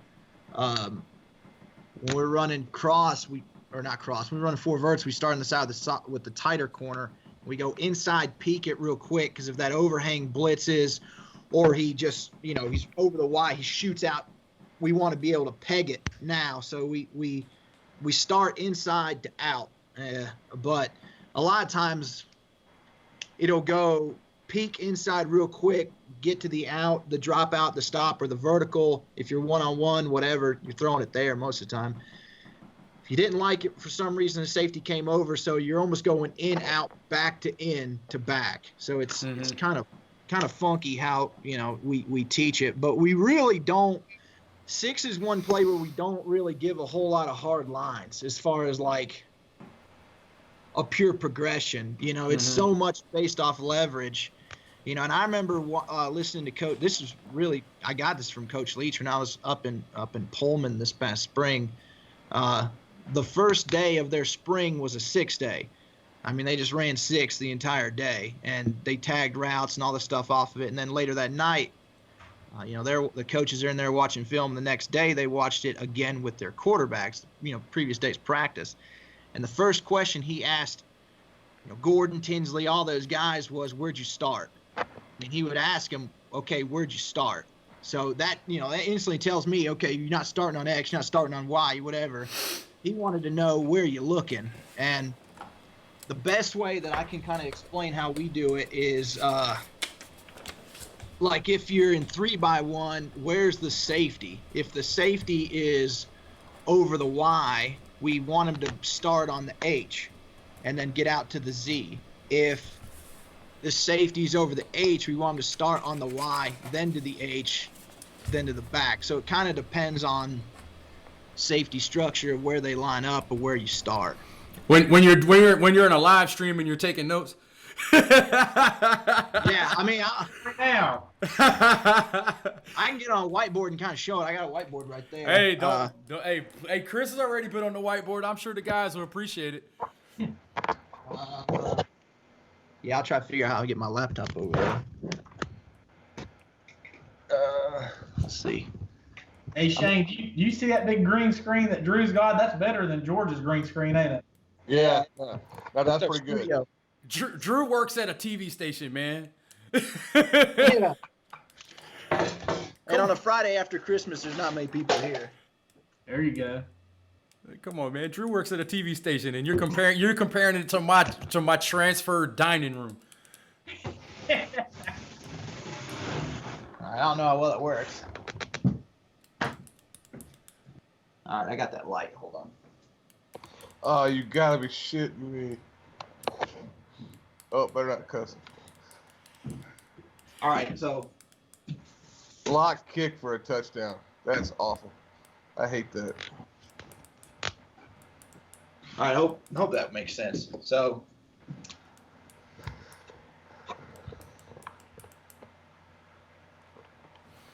Hey, hold on. Let me get Drew in the picture, and I'm gonna take me and you Okay. out.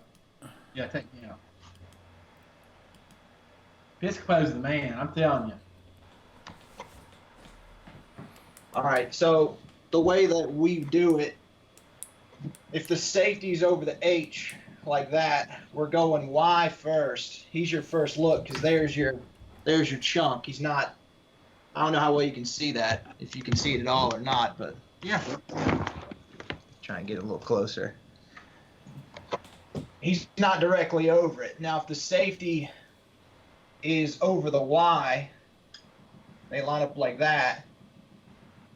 We're basically going to start here to there to that. So, I mean, we want to see if the Sam drops with it.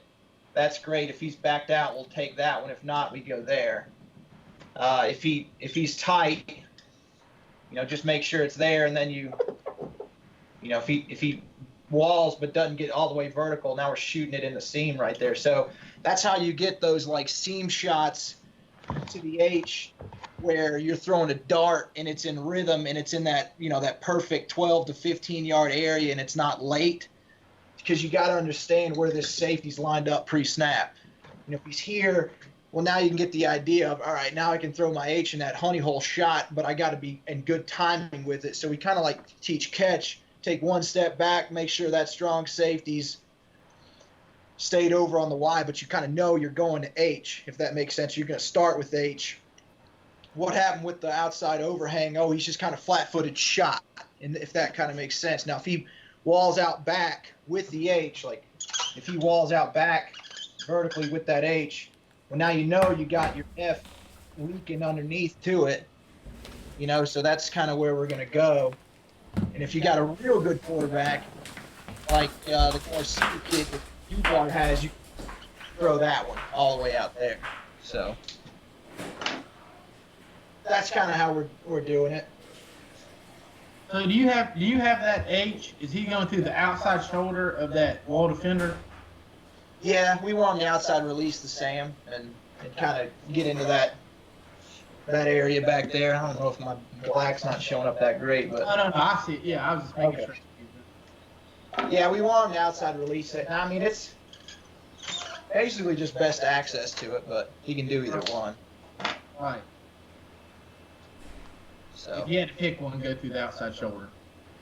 yeah. If I could pick it, because if he goes the outside, you're likely to get the Sam to open up his hips and turn his back. You can't see the back leaking out. That sort of makes sense. Now I know, like when we were with if you were in Ace, what you call Ace 2x2, would you read it from outside in? No, it'd be just peeking the inside real quick. Okay. I'll draw it too. Why? Like Because we used to try to find the lowest corner. used to get the what? We used to try to find the lowest corner, and then we would go outside in. Yeah, and I like that too, and that's why I said we just peeked it. Yeah. We would kind of do, and like let's just say we're gonna pick this side over Mhm. here. Just because of that guy, Right. your Sam, and then he'd probably go that way. But if he runs out real quick, we want to be able to shoot it in there real quick.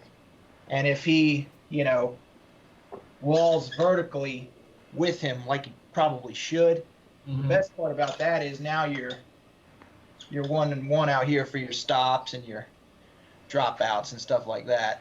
Now, if your safety's getting over the top and he's walling back, eventually, you can do one of two things. You can try and throw it down the seam here with a Y on an outside linebacker type, or just get underneath and let him run away from Mike, Right.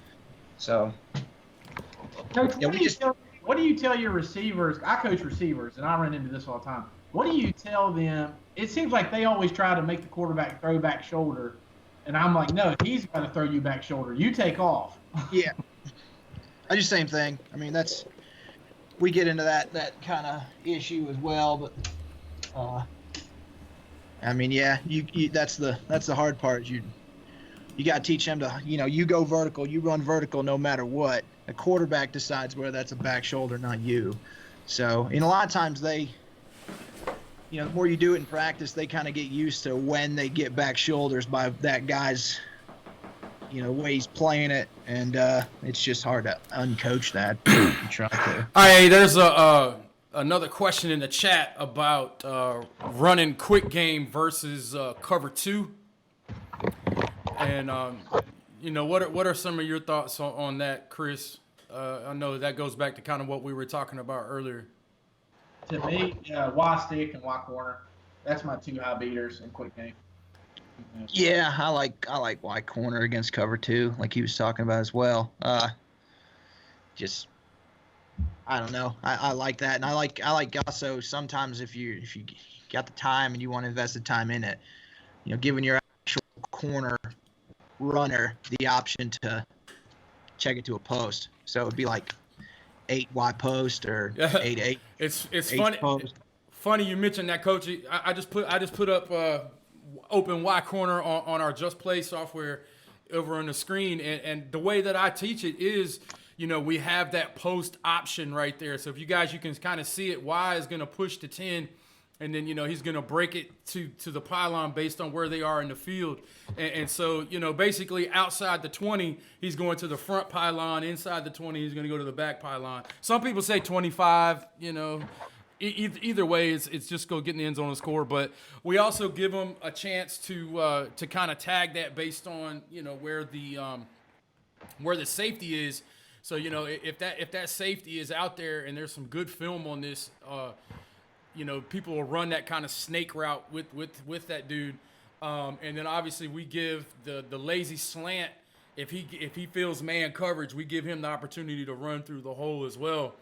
But if you just read it, high, swing, lazy, that's really going to put that guy in a bind, Coach Ray. And so, cover 2 shouldn't scare you off of quick game at all, I don't think. They have a hard time with the stick. So what you do is you hit them with stick a couple times, and then you go back to corner, and then kind of like, what Coach Knapp was saying early on in the stream, you can actually combine those. Hey, and Drew, one of the things that Chris and I have been talking about is going back to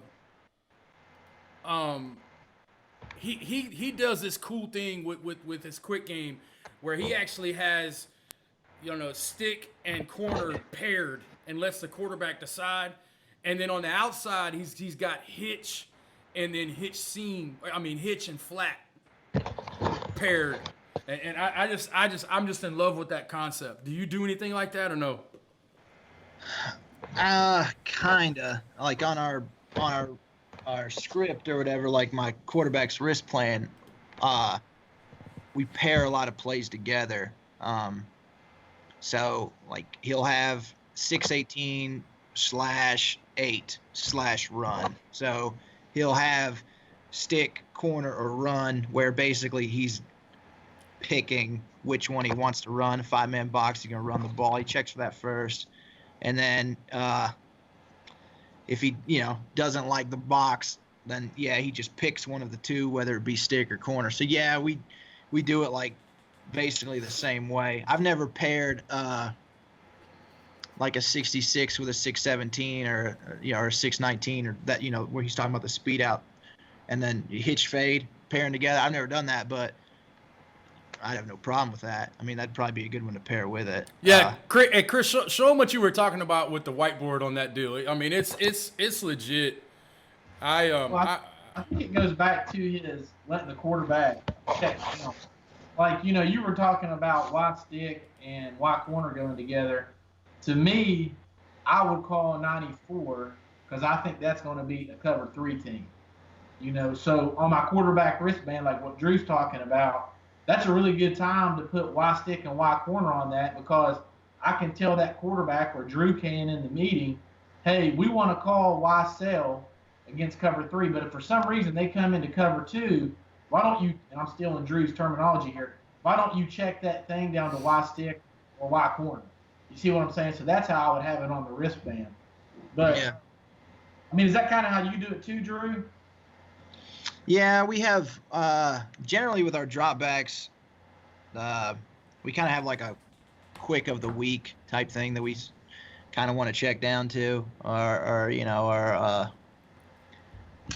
like I don't know, he knows on the wrist plan when he comes to a quick, he always has the option to get into a run, and then whenever he gets a drop back, he just kind of has to use his own judgment based off leverage if he'd rather throw a quick. But I mean, there's multiple ways to do it, I guess. But right, I think we're all getting to the same thing. But like with me, so like this would be the 66 side, the hitch, and this would be like the fade out. There's 100 different names for that, but so we got the fade out side over here. But to me, like these two plays, they protect each other. So if the corner's playing way off, I would call, I'd let my quarterback check to 66. So we have move it over just a little bit, Chris. The hitch is not in the screen. No, the other way. The other way. There you go. All right, man. This is West Virginia at its finest right here. All right. So, we got that 3-step hitch over here because the corner's giving us grass. That goes back to the grass thing. So who's the only person that can take away the hitch? And this is, these two plays to me are against one high safety structures. So we're making this guy wrong. We're either throwing the seam rate or the hitch route. But, what are they going to do? The corner's going to start walking down. So then we got fade outs on this side. We're making the corner wrong. Do we throw the fade, the hole, or do we throw the out route? So that's kind of like, to me, I would pair these two plays on my quarterback wristband with Y cross, because Y cross is going to beat two high coverage, cover 2 or whatever. But if they go to like a cover 3 or a cover 1, I got this quick game like you were talking about, Drew. My quarterback can check down into this type of quick game. Yes, and I don't do a whole lot of. I don't do anything where it's like 617, 66.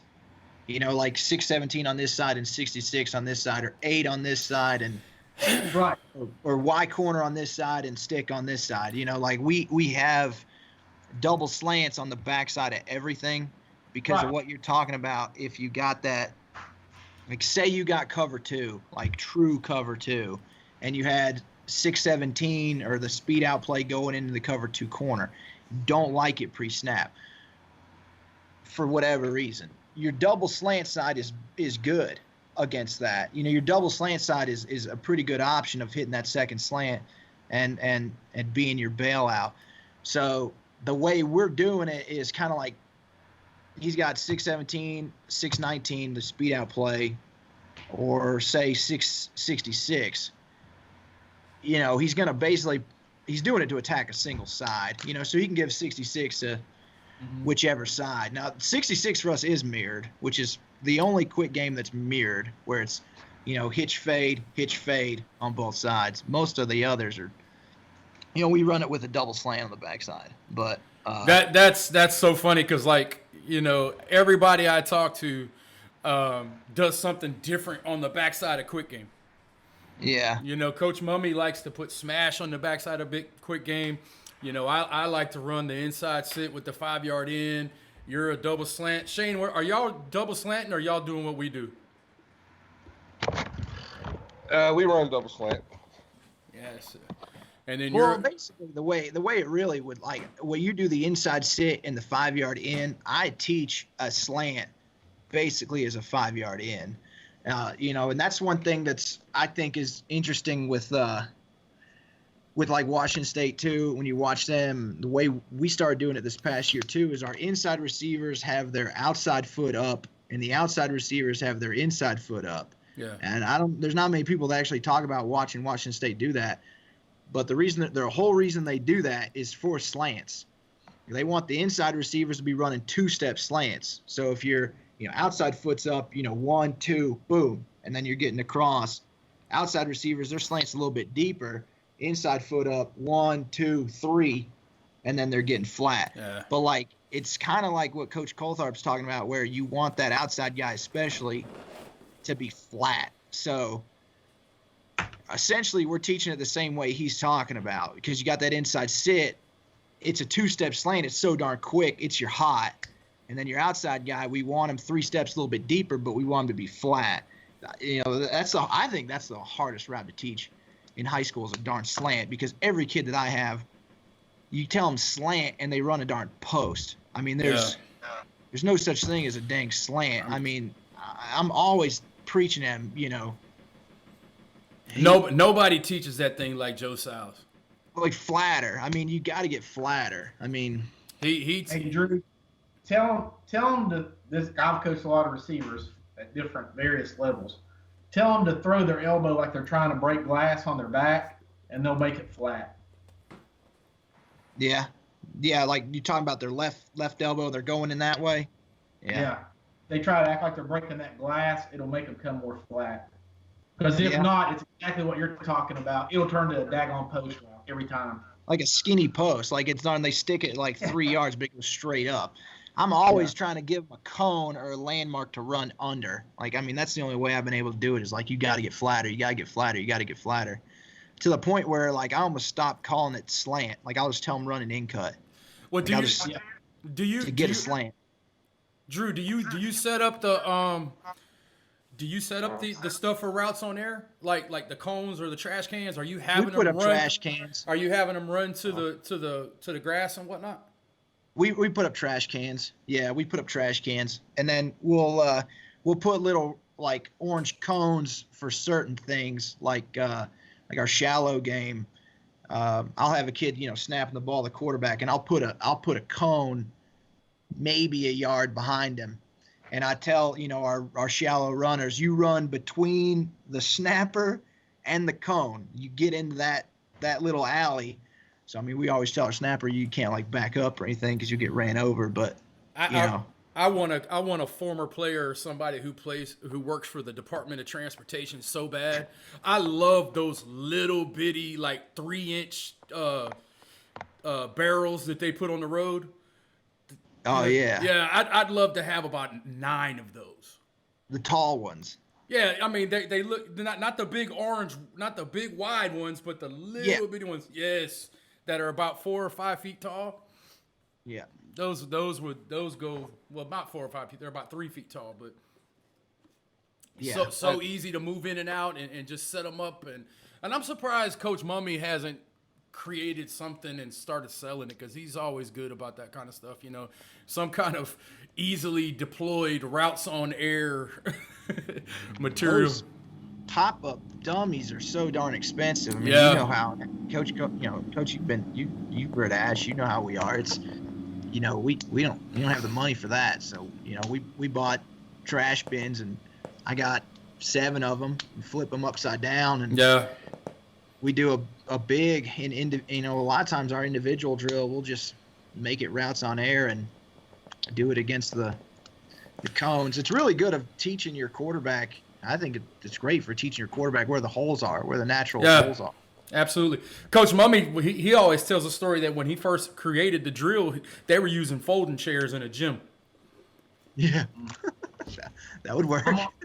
I'm gonna give you guys a West Virginia special. All right, so we haven't had a lot of big budgets, so we make some special things.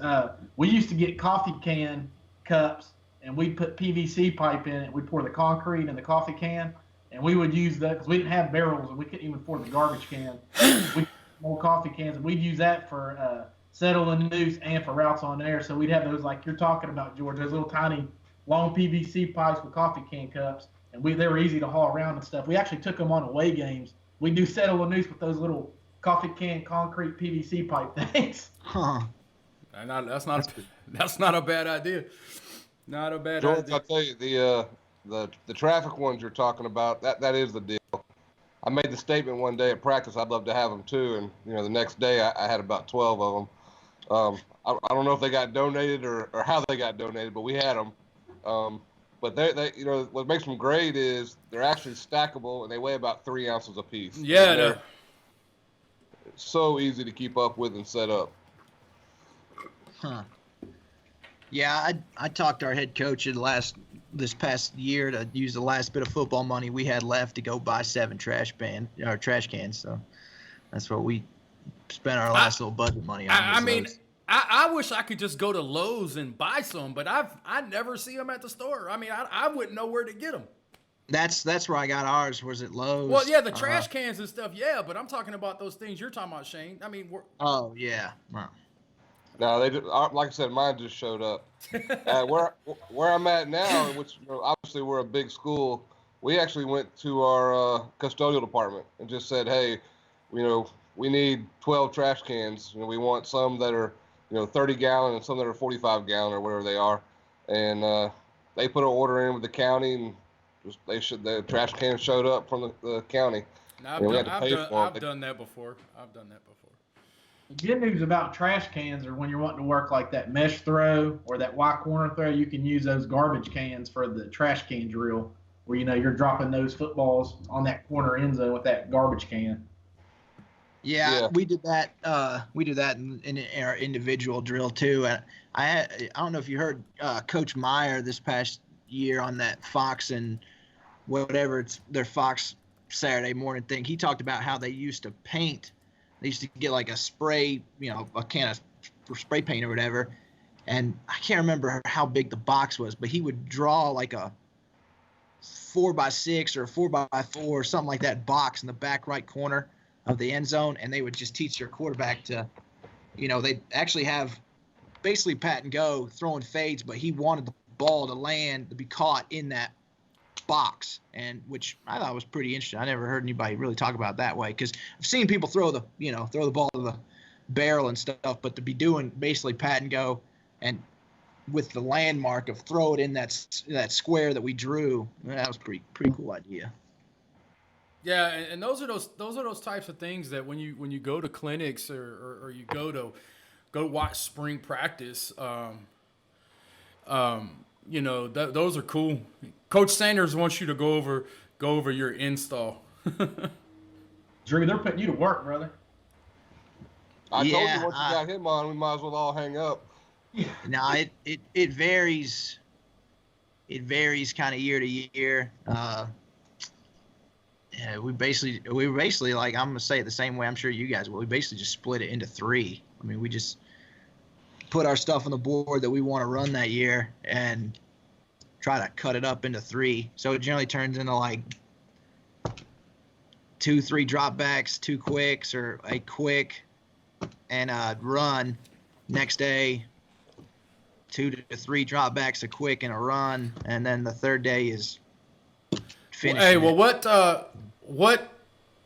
dropbacks do you pair together on your days? Shallow is always the one that seems to be the most work because there's 4 of them, because you can shallow the X, the H, the Y, and the Z. So it's not like, okay, here's 95. There it is. You got, okay, we call it 91, so you got 91X, 91H, 91Y, 91Z. And so you're teaching the rules of there's a shallow side and a shallow fade side, dig, post side. So, we teach our Y, if you get X or H, you run a dig. If you get Y, which we do it by numbers, if you get a 3, you run the shallow. If you get a 4, you got the vertical. So it's a lot of teaching. So shallow is the hard one. Shallow would, sometimes be paired with a play that you only run one way. So like a scissors. We just run scissors from early and late.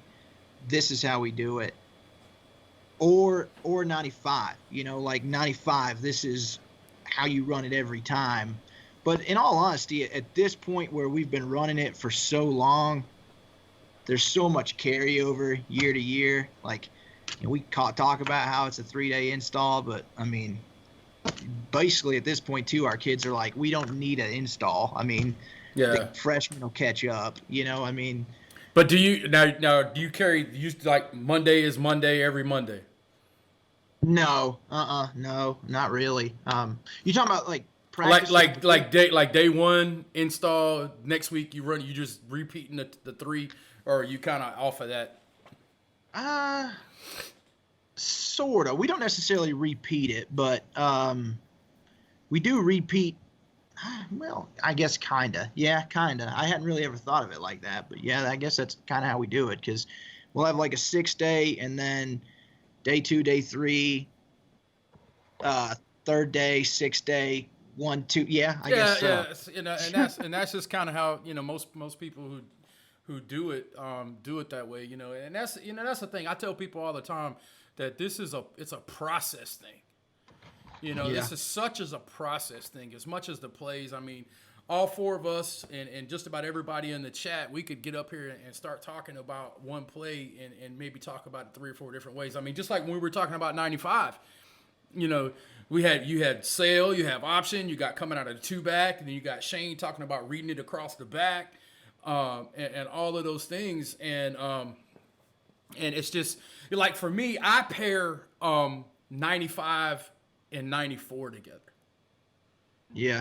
So that day I'm gonna have strong flood and weak flood, and I do that because I like to play action those 2 plays. 95 is my down the middle hole shot play action, and then 94 is more of my rollout play. I very rarely run sail from drop back. I mean, it's always roll to it for some reason. I mean, that's just kind of my gig. But I do 6 on one day, those 2 the next day, and then I have a shallow day. It's my third day. Yeah. I mean, mesh for us is Mesh is every day. Mesh is every day. Yeah. You know, Yeah. I got that from Coach Mummy. He says you got to have a 7-minute mesh drill every day. So we run regular mesh on the first day. The second day we'll run post wheel mesh, and then the third day we run what I call Cougar, which is your mesh, which I'm starting to fall in love with more and more and more and more and more. Yeah, You guys are starting to turn me to that mesh, man. I'm trying to stay old school, but gosh, that's a good mesh play. I told you before. Drew sold me on it last year, and I wish I had made the change before now. I mean, it really was. It made it a lot easier to play this year. The how you run it out in what you call ace, where the ace With the two outs and the inside, the inside two inside mesh. Yeah.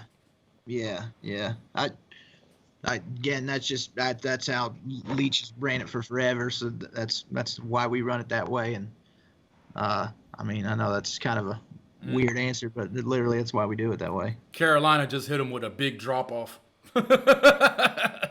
That back shoulder ball is great. But yeah, I mean, you know, that's something, you know, when you look at it, that's just kind of how I do it. And then like for my runs, you know, we're gonna run our number one run is gonna be on 6 call day. So, you know, for us, GT is that day, and then we pair like outside zone and jet work on the same day. Yeah, well, I mean, we kind of do the our run game. Everybody asks me about run game. Run game too, kind of like varies on the year. I think of how good you are up front and what they're good at up front, and that generally takes a while to figure that out. Like in 2018, we killed people on GT counter, and we had never really ran GT counter until not like this past season, but the year before. I mean, we had a 2,000-yard tailback who was a sophomore running GT counter. We tried to run that early this year with 4 new linemen. We're awful at it. So I mean, we kind of had to scrap it, and it was our best run the year prior. And then this year, I mean, we look more traditional inside zone, ISO, and we just try to get really good at those. So. God, well, I'm gonna switch it over to the other screen real quick. A couple of guys are asking about that play, so I'm gonna go ahead and draw it up for them. So, hey, Coach Oliver, this is what we're looking at, and what Drew and them are talking about is the way Washington State has gotten to where they run mesh, and what they do is they've got the 2 10-yard outs now on the outside, and so it looks like that on the outside, and then on the inside they still run the same mesh rule, which is, you know, they're going to set the mesh under 6 yards, always from the right. And then what the quarterback is, and if I say this wrong, Drew, fix me on that. But basically what the quarterback is doing is he's reading leverage of the corner. So wherever the corner is, so like if this corner is more inside, he'll go to the right. And if this guy is outside, he'll go to the right. Now, the way that I do it, and I don't know if you do it this way, Drew, but the way I like to teach it is the quarterback is going to tell F ram or lion based on which side he's choosing. And then what that does is it sends the back to that side as well. So you get the high-low like you would on the mesh. So this is kind of what it looks like, Coach. I hope that helps you, you know, because, you know, obviously we're chit-chatting a little bit, but, you know, you see how quick it is. I love this just play thing. It's so great. But, you know, he's going to basically read the leverage of the corner, and if you whichever side has the best grass, he's going to throw that out first. The progression of the mesh still stays the same. It's still high swing, front side, back side, shoot. I mean, I know some people don't read the back. You know, that's a whole nother conversation, how you can do that. And some people read the mesh together. But for us, it would still be 1, 2, 3 if he goes to the right. And on the other side, it would be 1, 2, 3 if it goes to the left. And the one thing about running mesh this way is it gives it like, it's almost like 6 calls now. You can run it anywhere in the field and be in a good situation. Yeah, they're killing them with that back shoulder. So hopefully that helps you, Coach, and does that. And That Howe kid is just throwing BBs right now. Yeah, and kind of talking about what you guys are talking about, that's real similar to how, I mean, that's how we're doing it too. And as far as moving the back, again, sitting with Leach this past spring when he was talking about it, he told his quarterbacks, I'd like you to do this. You don't have to do it. I mean, that's kind of how he put it. You know, if you want to put the back to the left, if you want to work to the left, you can do that. Basically, like if you want to keep the back on the right all the time, swing him to the right all the time on that. If you pick the side on the left, your progression changes a little bit because you're going now out to mesh to back. But if you put the back over there, you know, the big thing is just whatever works for you to get your timing to the mesh. As long as you're on time to that thing, it's generally good to go. I am a fascist when it comes to tags, because I'm just a firm believer that if a tag changes the progression, it ain't a tag, it's a new concept. I mean, I don't want to tell a kid, hey, we're going to run 92, but if we do this, you got to do that instead of this. You know, I want a kid to that when I say 92, I want him to think high swing, front side, backside shoot, high swing, front side, backside shoot. And so I try to keep those things in order when we tag, because I don't want the kid to come off of that progression that I've been teaching them since the very first day we met. Yeah, another thing I like about the way Drew does it is I've always taught the mesher like that X, like when we were in ace, what he calls ace or open. I would always tell that X he had to be 8 yards from the tackle. That way he got there quicker on the mesh. Well, when you start cheating that X in all the time, some guys kind of know that mesh is coming. Well, if you do it with the H, he's already in tight. That mesh happens quicker. You know, so you're at the mesh point quicker. So I just kind of like it out of that. I think you get so much now where you get split field coverages. You know, you get 42 or something like that. You know, so if you're getting 42 by alignment, you should attack the 4 side. You know, and then 2, you'll get guys who, in high school especially, you know, you can tell if a team's coached well in the secondary. I've noticed if the 2 corners play similar. Like if they're both in zone turns, or if they're both in man turns, if they're both at the same depths running the similar coverage. Because I see a lot of kids where this kid likes to man turn everything, this kid over here zone turns everything, and that just tells me, well, they're just doing that because that's what they're more comfortable doing. Nobody's teaching them anything, you know. So that's kind of a little bit of a giveaway for me. But you know, if you give a kid, like, say that, what if they're at the same depth? You know, which side you pick? Well, now you get into, well, which one's in a zone turn? You know, that's the side I would attack because you're getting into that blind spot quicker. You know, which one's arced in a little bit more? Which one's more inside leverage?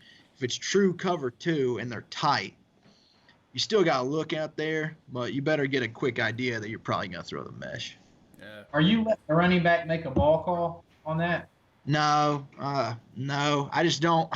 I'm afraid my running back will just start yelling ball all the darn time to get the darn thing, and then we'll throw a pick. I only allow him to do that on shallow. So Yeah. Shane, how much of this mesh did y'all run? Did you run the Washington State mesh a lot this year or no? If you're talking about in games, no, not really. I mean, just because we don't throw it near as much as most of the other air raid guys. I mean, we probably ran it 7 or 8 times. But it's, you know, the way we throw the ball here, you know, that was probably still one of our top plays. But we ran it out of 2x2 and ran it Drew's way every time. And, you know, we threw the outside route, you know, probably 9 out of 10 times. I think we only threw the mesh 1 time this year. It was a big completion, but I think we threw the out route every other time. You know, I heard Coach Mummy talk mesh down in San Antonio that time, and the one reason why I've been so hard on switching to this one is, and I'm gonna go back to the other screen real quick, is this piece right here, and it's that the idea that with those 2 inside guys crossing like this, when these 2 guys right here are crossing, it does nothing to these safeties because basically they're not influenced by anything. But when this guy is now the mesher, you know, when he's now the mesher, now this safety is going to have to move inside and you can steer those guys better. And so when I listened to him talk like that, it made sense to me because you're influencing the rooftop with those guys. I mean, basically what you're doing is saying, hey, which side can I throw the 10-yard out to? And the mesh just happens to be there. I don't know that mesh becomes the primary part of this play. But that's just, you know, my way of thinking. I mean, I may be wrong on that. How is it mesh if we're constantly throwing the 10-yard out? Yeah, I see the point on that too. I think with the route of a mesh being at 6 yards, it really isn't going to influence the safety coming down on it too much anyway, especially if you're throwing the ball enough. They're going to be playing quarters or too high anyway, and they better be worried about posts and stuff like what that outside receiver is going to break on, you know, because you're always teaching the safety, you know, if the inside receiver goes in, look up one, you know, because you're looking up one for that Mills concept that we talked about yesterday, where, you know, dig came in, jump dig, throw post behind safety, same thing there. Shallow comes in, look up one for curl or something coming in. So you're not really worried about the crosser coming back into it. So not really too worried about it influencing safety. And then I see a lot of similarity of corner, where you got that inside guy going that way, outside guy coming in. Yeah, he's coming to set in the mesh, but you're getting corner on the backside there, where you know, I don't know. I think where you get a lot of issue with mesh is when you're really trying to throw the mesh. I mean, the mesh to me is more of your check down route. And, you know, I don't know, even when I spoke this past year at that clinic and Mummy came to, you know, Coach Mummy came to, I spoke on mesh, and he liked the idea of that. He's like, yeah, the mesh really should be your check down. And the weird part is, you know, everybody always talks about run a corner on the outside. That's like the way you run mesh, is run corners. If you sit in with Leach and those guys at Washington State talk about that, they don't call that an out. They call it a corner, which is the weirdest darn thing. Even the way they tag, like if they tag an out to 4 verticals, they call it a corner. Talking about it in film, like they'll be like, "Oh, you throw the corner over there," and I'm like, "Dude, that's not." I'm sitting there, you know, that's not a corner. That's an out route. And so, I don't know. I guess it's just their way of thinking. Like, just start calling out routes corners. I mean, that's. Well, and a lot of it has to do with, you know, that whole air raid concept of throwing people open. You know, maybe it's designed to be a corner, but the grass ends up being an out, and that's probably why they just called it like that from the very beginning. I think you're dead on it there too. I think the quarterbacks just figured out, man, I got to throw that thing flat. And then they just, I really think like Leach kind of lets them figure it out, do it the best way they can. I think one of the quarterbacks one day there, you know, Connor Halliday or something, when that thing first got started, was like, hey, look, flatten that thing out. And then they call it corner, but it's an out. I mean, so that's kind of my opinion. And if you hear him talk about it, he talks about running away from leverage. You know, get to the top and run away from the leverage. If you naturally do that, you roll it into an out. So, Coach, How many are you running that out route? Do what? How many steps do you run that out route in? Because the outside guy's inside foot's up, 6 steps. So, you know, 1, 2, 3, 4, 5, 6. Now you're at the top.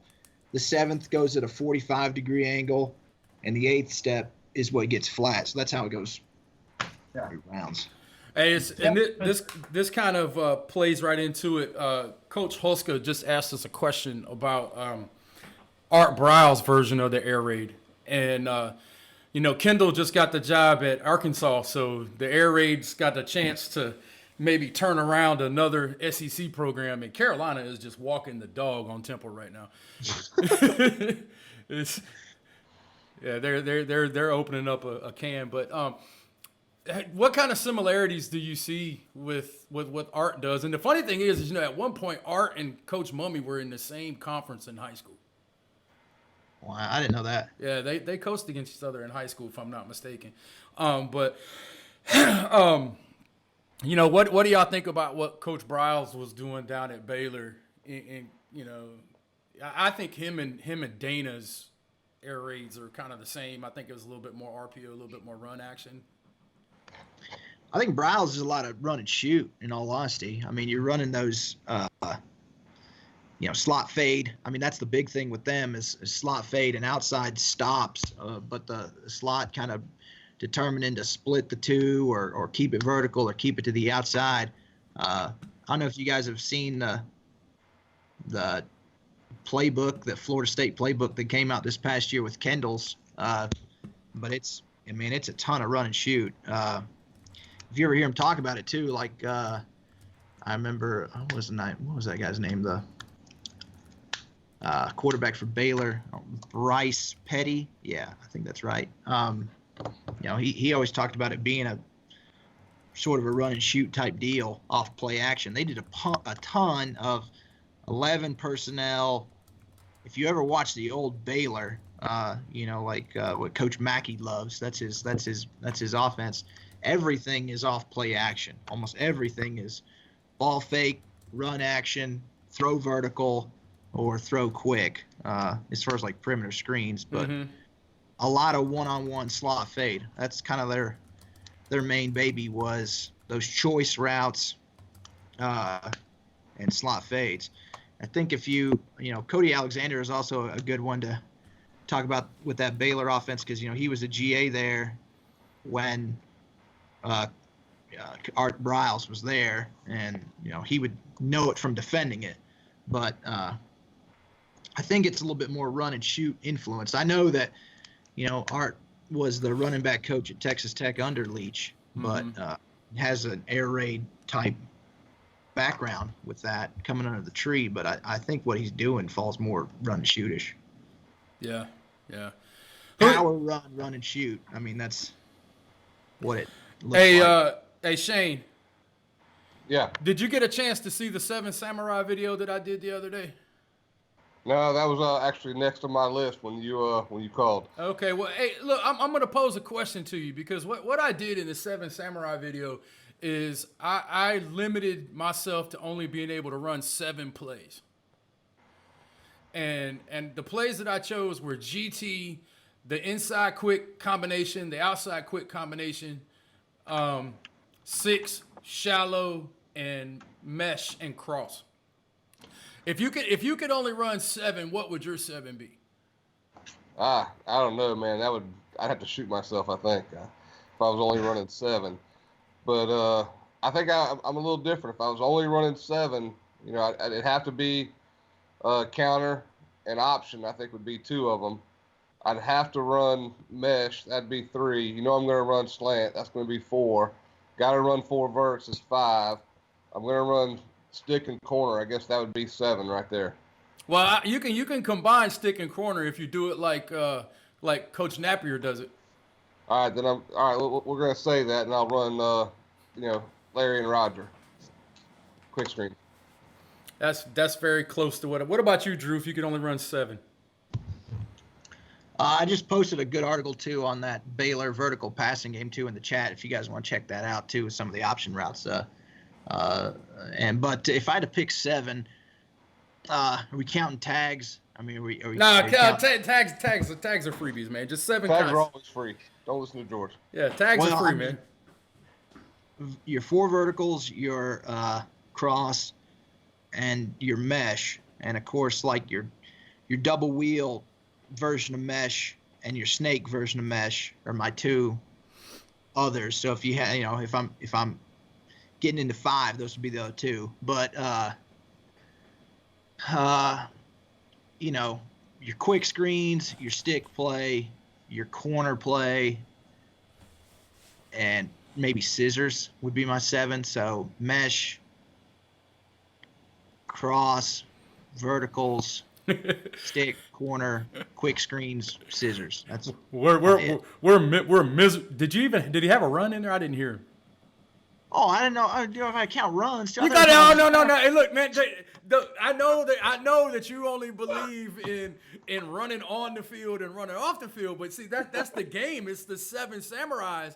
You have to have only 7 plays. We're becoming minimalists. Scramble drill. Tell him scramble drill. You run. Well, dang. All right.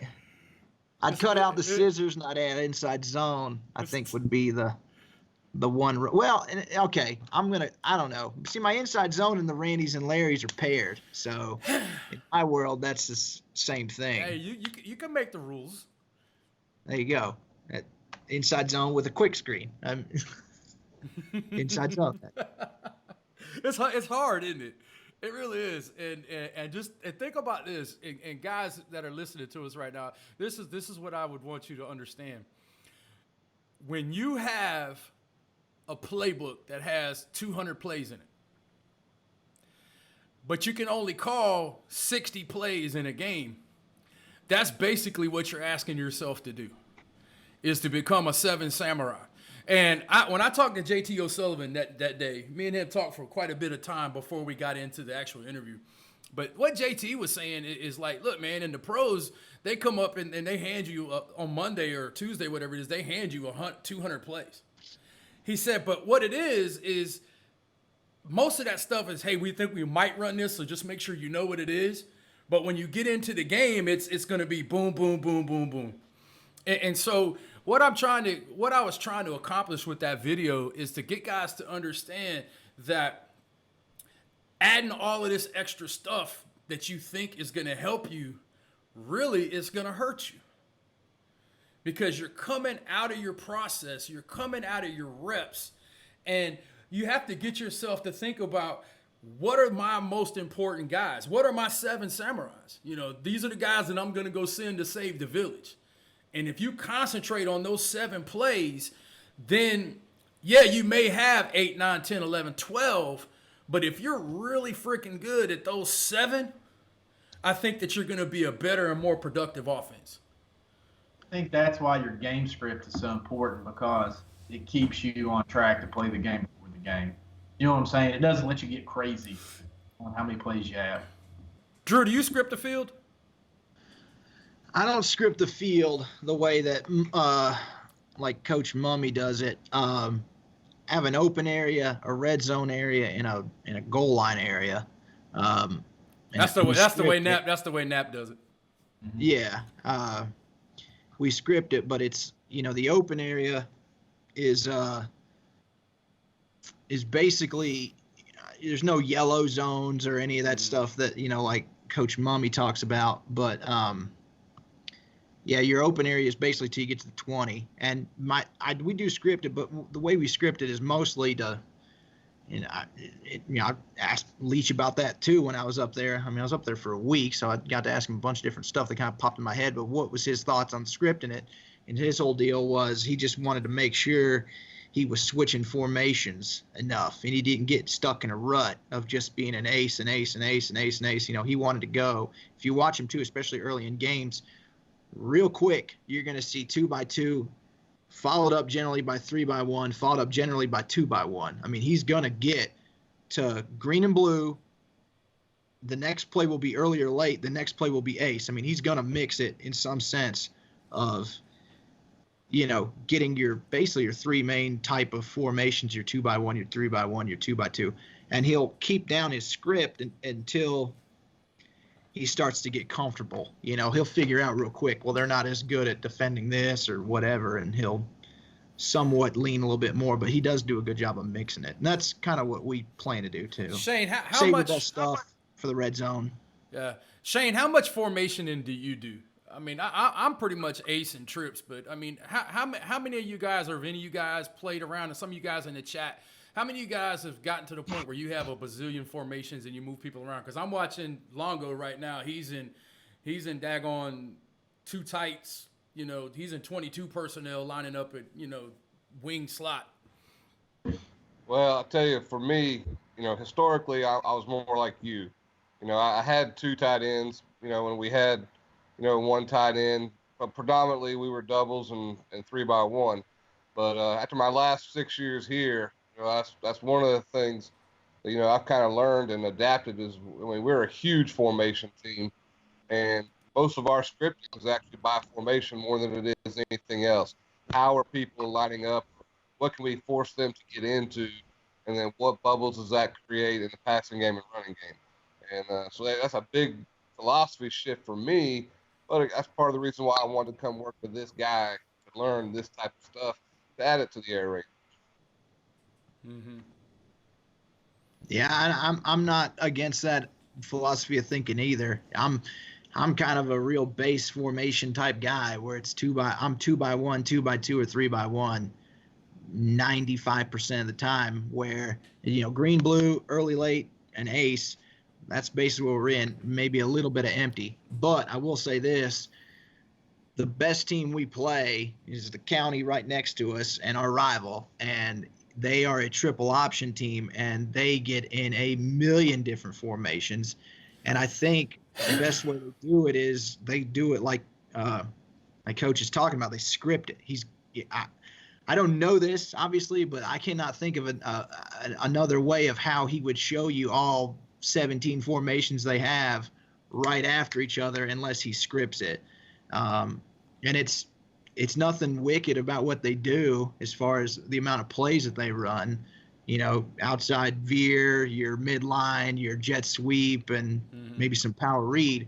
But it's, you're getting so many different unbalanced formations, and they're really good at it. So, there's more than one way to skin a cat, obviously. Yeah, but, I know there's a couple of guys that have sent me some messages over the last couple of months. They're talking about, bunch sets and moving people around and motions and things like that. And, I just feel like when I run motion, They just ran Philly special. Yeah.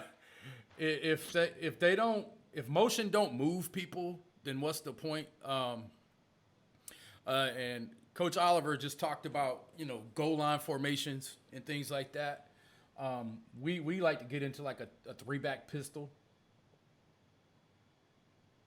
Yeah. Like you talking about like a diamond? Yeah. See, I think there is some good things for motion where you're not necessarily worried about moving people.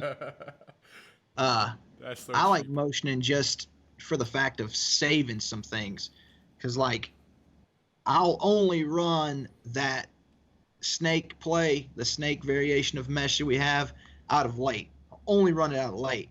So instead of just lining up in late, we'll go ace, Y move, snake. So it gets us to late. And, it just, I guess it's just a way of dressing it up without just being static in it.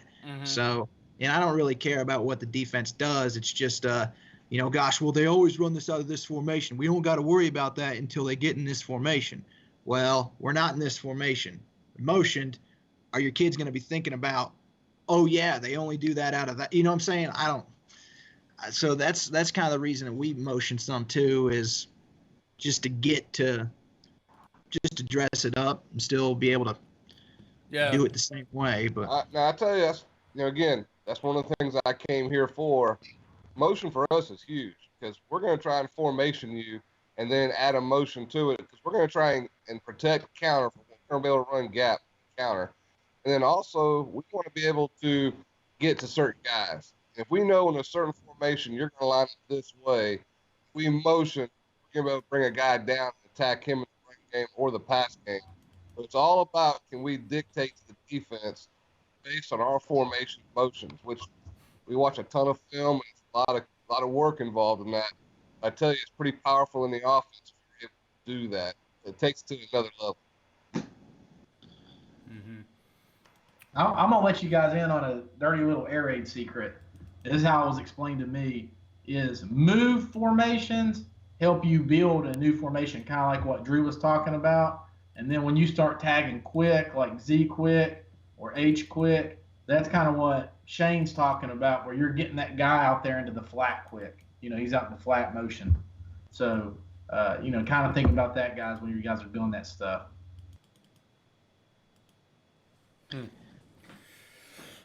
Coach Huska is asking about signaling in numbers, and he's like, in the air raid, like 95 or 6, I can't figure out a creative way to signal one in. Well, most people just go 6. I think when you're playing fast, that you don't have to be quite as creative.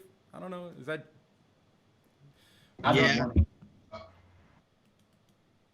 Whoever wants to get, I think that's I mean, that's how we signal 6.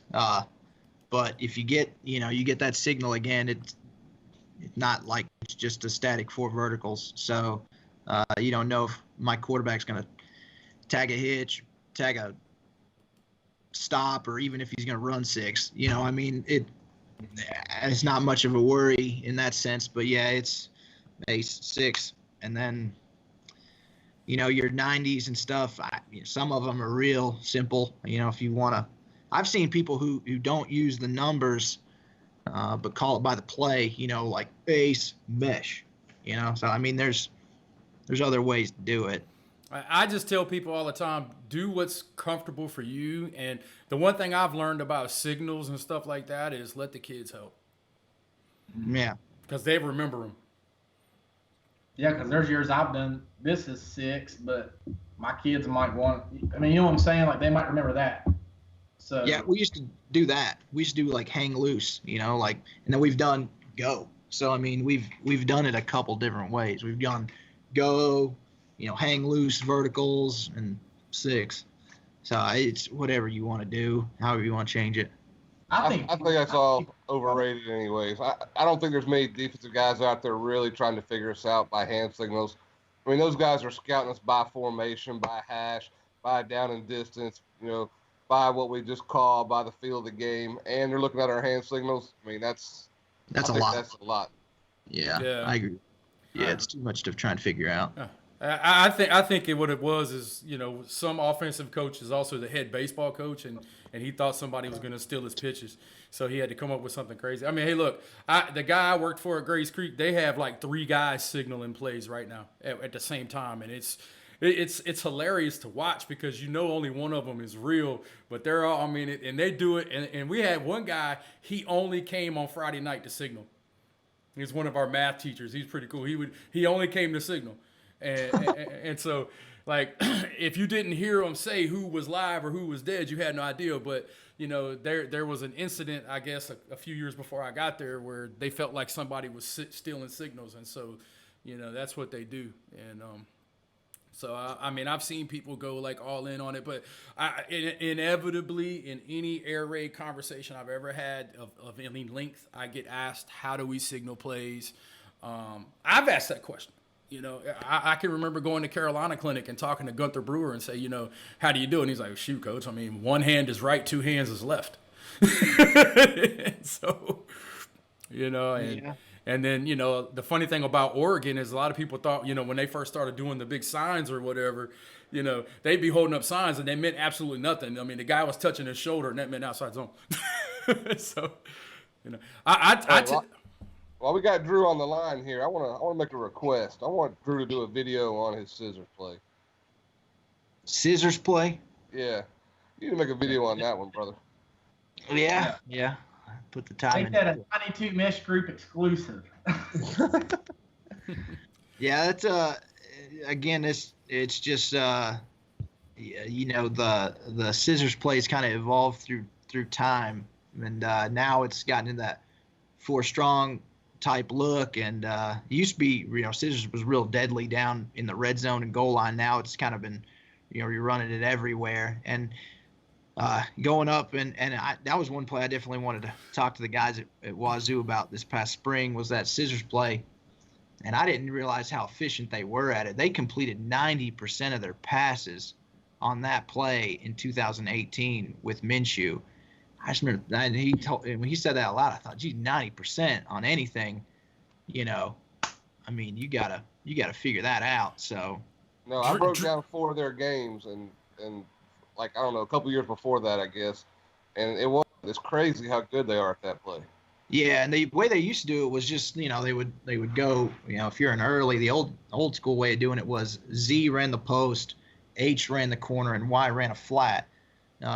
And then it kind of evolved and got switched into, Z's now run the 5-yard in, H runs the post, Y runs the corner, and you swing the back. So it's kind of like snag. I mean, it's kind of like corner, except you're throwing a post in there. And so we kind of teach it the same way. Your post is kind of your alert pre-snap if you got like 2 real wide safeties. If not, you kind of read it like corner. Drew, this sounds like a great Air Raid Nation clinic speech. Let's go for it. Yeah. So, hey, there you have it. 92 Mesh Group exclusive. If you come to Air Raid Nation, Drew is going to do scissors for his clinic. Hey, Drew, at least you don't have to do mesh in front of money now. Oh man, yeah, that was rough. Yeah, he did. He had the clinic mesh with Coach Mummy in the room. That was pretty rough. Coach Burris wants to know how many times we go under center. I go under center a lot in short yardage. I don't have a problem with that. I do too. I do what the old black and brown formation. Never. We don't do it at all. We don't do it at all. We didn't get in under center once.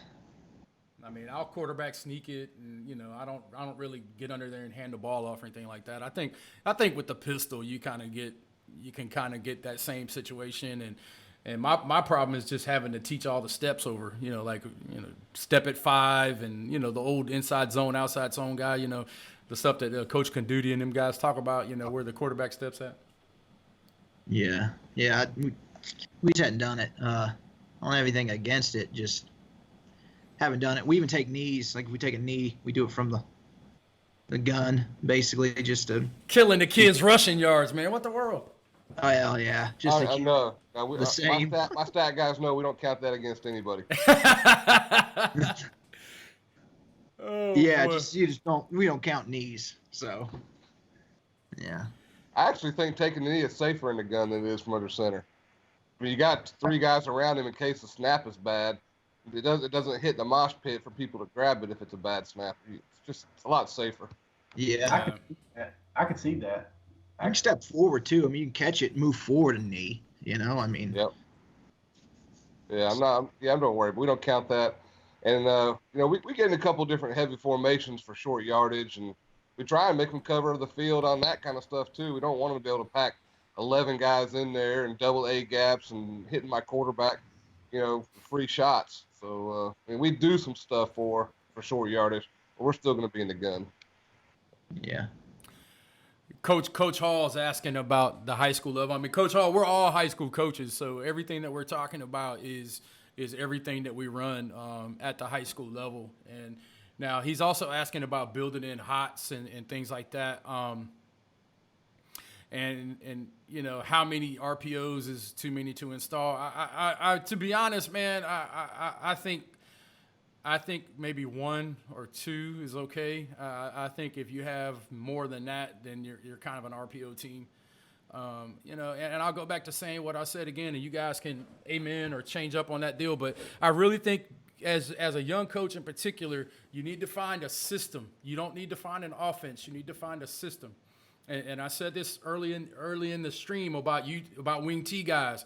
They call plays in sequences, okay? And it's the same thing. You need to have plays that complement each other, and just having stuff to have it is no good. It's kind of like dying with all your money. I mean, it doesn't do you any good. So as far as how many is too many, only you can tell yourself that, But for me, we're going to stay to those 12 to 15 plays that we run, and then, of course, the tags are the tags. But I think you really have to get yourself in a situation where you have a system that you're going to run and know your system in and out. I mean, having 200 plays and having to choose from the 60 that you're going to run on a Friday night is really going to hurt you in the long run, in my opinion.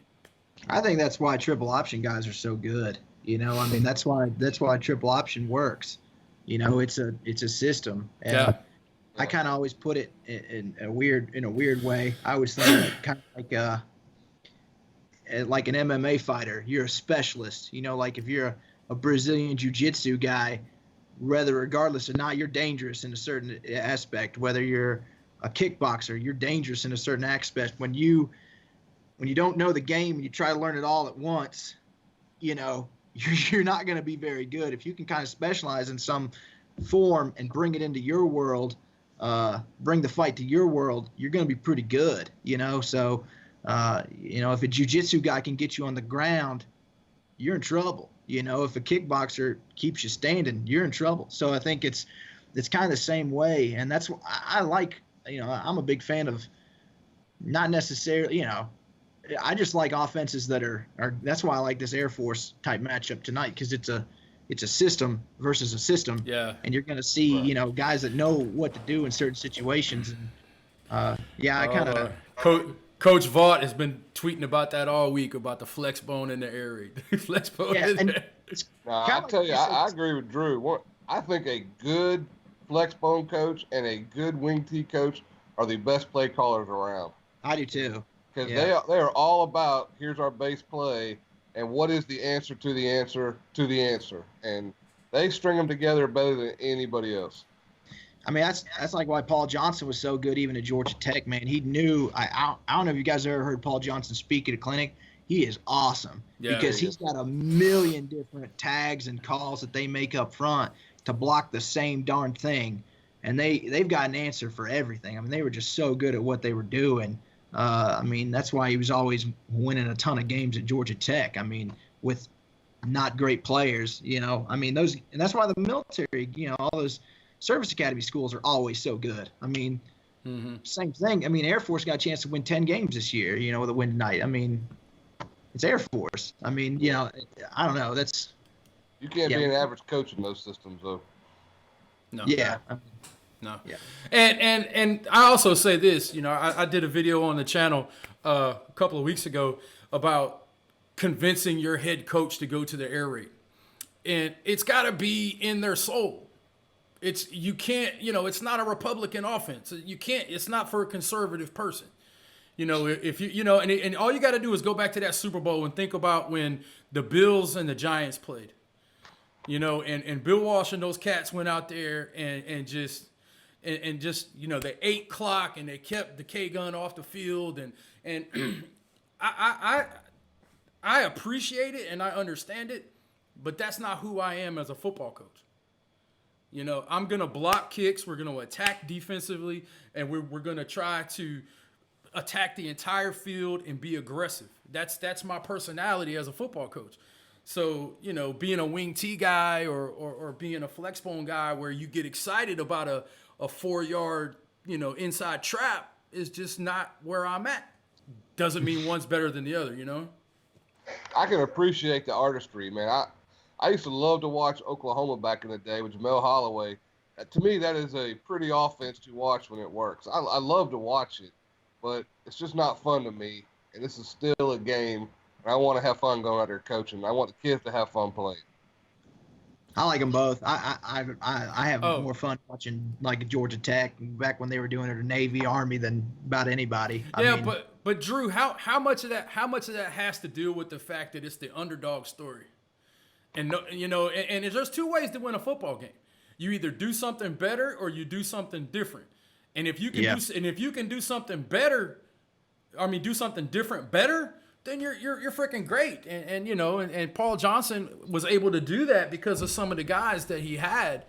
But would you want to watch that if Oklahoma was still running it? And my problem is that I can't get kids today to get excited about playing in the wing T. I don't have that talent. That's not. I'm not good at that. That's your argument right there, is to getting the other kids to do it because they see the ball being thrown around. I like it. I really enjoy it. I think the ball gets distributed really well. It's puts you in binds, but yeah, the argument is getting your kids to get excited about it. Our kids love to throw it around. So you're attacking the field in a real similar way. You're just doing a different style. With run the air raid. I think with our style too, one, it's exciting, but two, you can always come back. You know what I mean? Like, you might be getting your face beat in for 3 quarters, but if we get rolling in that 4th quarter, you better watch out. Yeah. There's other offenses. If you're down the whole game, it's going to be brutal. I know they can keep the ball away and stuff, but you don't really have a chance to come back. That was a big argument that I had when I was working with the wing T guys was, how do you chase a game? And I guess that's because after being in the air raid, I never felt like I wasn't going to have a shot. Yeah. Yeah, that's the way I feel too. I feel like if we get rolling, you better watch out. And sometimes I don't know how you guys. It's kind of interesting you bring this up. Some of the hardest games I've ever coached is when we just start blasting somebody in the first two quarters, and I'm like, do I slow down? Do I, do I get away from what I'm doing? Because I don't want to keep the game going so long and possibly start turning the ball over. Yeah, the one conference game that we lost this year, we got up 28-0 like that. I mean, we were up so darn quick, and I don't want to say we took the foot off the gas. We had a lot of calls kind of go, in all honesty, go against us in the second half. But I mean, it did, including a Hail Mary at the end of the game that we caught and scored on, and they called for offensive pass interference. So I mean, we did have. There is that element too where at what point do you want to get into, all right, let's milk some clock off, because that thought will come into your head, and then you're risking losing your rhythm, and the kids don't, you fight that battle a little bit. Shane, how do you feel about it? Well, kind of like Drew said, we lost the state championship game a few years ago when I think we were up 28-7 after the first quarter. Maybe even been 28-0. And then it was a flexbone team. It was South Point. They started rolling, and we came off the boil a little bit, and we couldn't get it back fast enough. And once they started rolling, we could not, get back. We put a couple up late to make it look better. We ran a punt back, and we had another good drive, but we lost that rhythm, and we couldn't get it back. I think that's a danger in this offense sometimes. And momentum with 15 to 17-year-old kid is ridiculous. I mean, it's ridiculous how much of a influence that plays into an outcome of a game. I mean, that's why you've heard the three goals of be a team, be good at doing your job, and be the most excited to play. I think in high school, if you can be the most excited team to play, you generally got a good shot. I mean, you can tell in warm-ups which team's more jacked about being there. Generally it depends on how well their season's going so far. But the team that wants to be there generally is going to play pretty well. You see that in bowl season all the time. The one that's fired up and happy to be at a bowl usually kicks tail and wins. And you mean like Carolina right now? Well, I think Carolina came out and has played really well. I thought Temple early on was fired up too, but I do think Carolina's played pretty well this game. Yeah. They really have, and that's I can't those guys did a good job. I mean, they had Clemson on the ropes. They could have beat Clemson, and they're well coached, and I just think Coach Brown has done what Drew was talking about. They're just excited to play football up there right now. Yes. And there's no doubt about that. And they're going to recruit well and just they're going to recruit well. And like you said, he's created some excitement around the program, and that helped. That helped a lot. And I can tell you right now, Mac Brown could walk in this room right now and hasn't seen me in 15 years, and he would still remember my name. That dude, he doesn't forget people's names. I mean, he's an uncanny recruiter, and he's gonna know who you are, and he's gonna ask you questions and make you feel special, and I just think he's come at the right time for them up there, and it's 41-13 with 14 minutes to go, and here's kind of what Phil's having now. He's like play action and to go deep, and it's just like but it's a bowl game, so he ain't got to worry about playing those cats again. Huh. Yeah. But, guys, I'm probably gonna have to hop off here. He's got to go to work. Get back at it. All right. Well, actually, I think it might be time. Take it easy, bud. We've been on for almost 3 hours, so you guys have come through and really appreciated it. We've had almost 50 coaches in here at once. So if you guys do me a favor, if you haven't liked the video, please do and subscribe to the channel. And we really appreciate you guys, coming through on the podcast and things like that. We're gonna try to do some more of those this year. On Wednesday nights with the air raid chat and stuff like that. And what kind of catch was that? Just hit us up on Twitter. All of us are pretty active on Twitter. At Doobie Dular is Coach Dular, and at CNAP87 is Coach Napier, and then Drew is at Drew C. Piscopo. You see them all the time, and then I'm at Coach Coltharp, obviously. But go over to the website, check it out. If you didn't get a chance to look at the digital bundle, check that out. That practice thing that I put together is pretty cool, and we've got a lot of stuff going into it. A lot of the videos are coming out here in the next couple of weeks with the new stuff. So with all that being said, guys, it's been fun, and as always, spin it to win.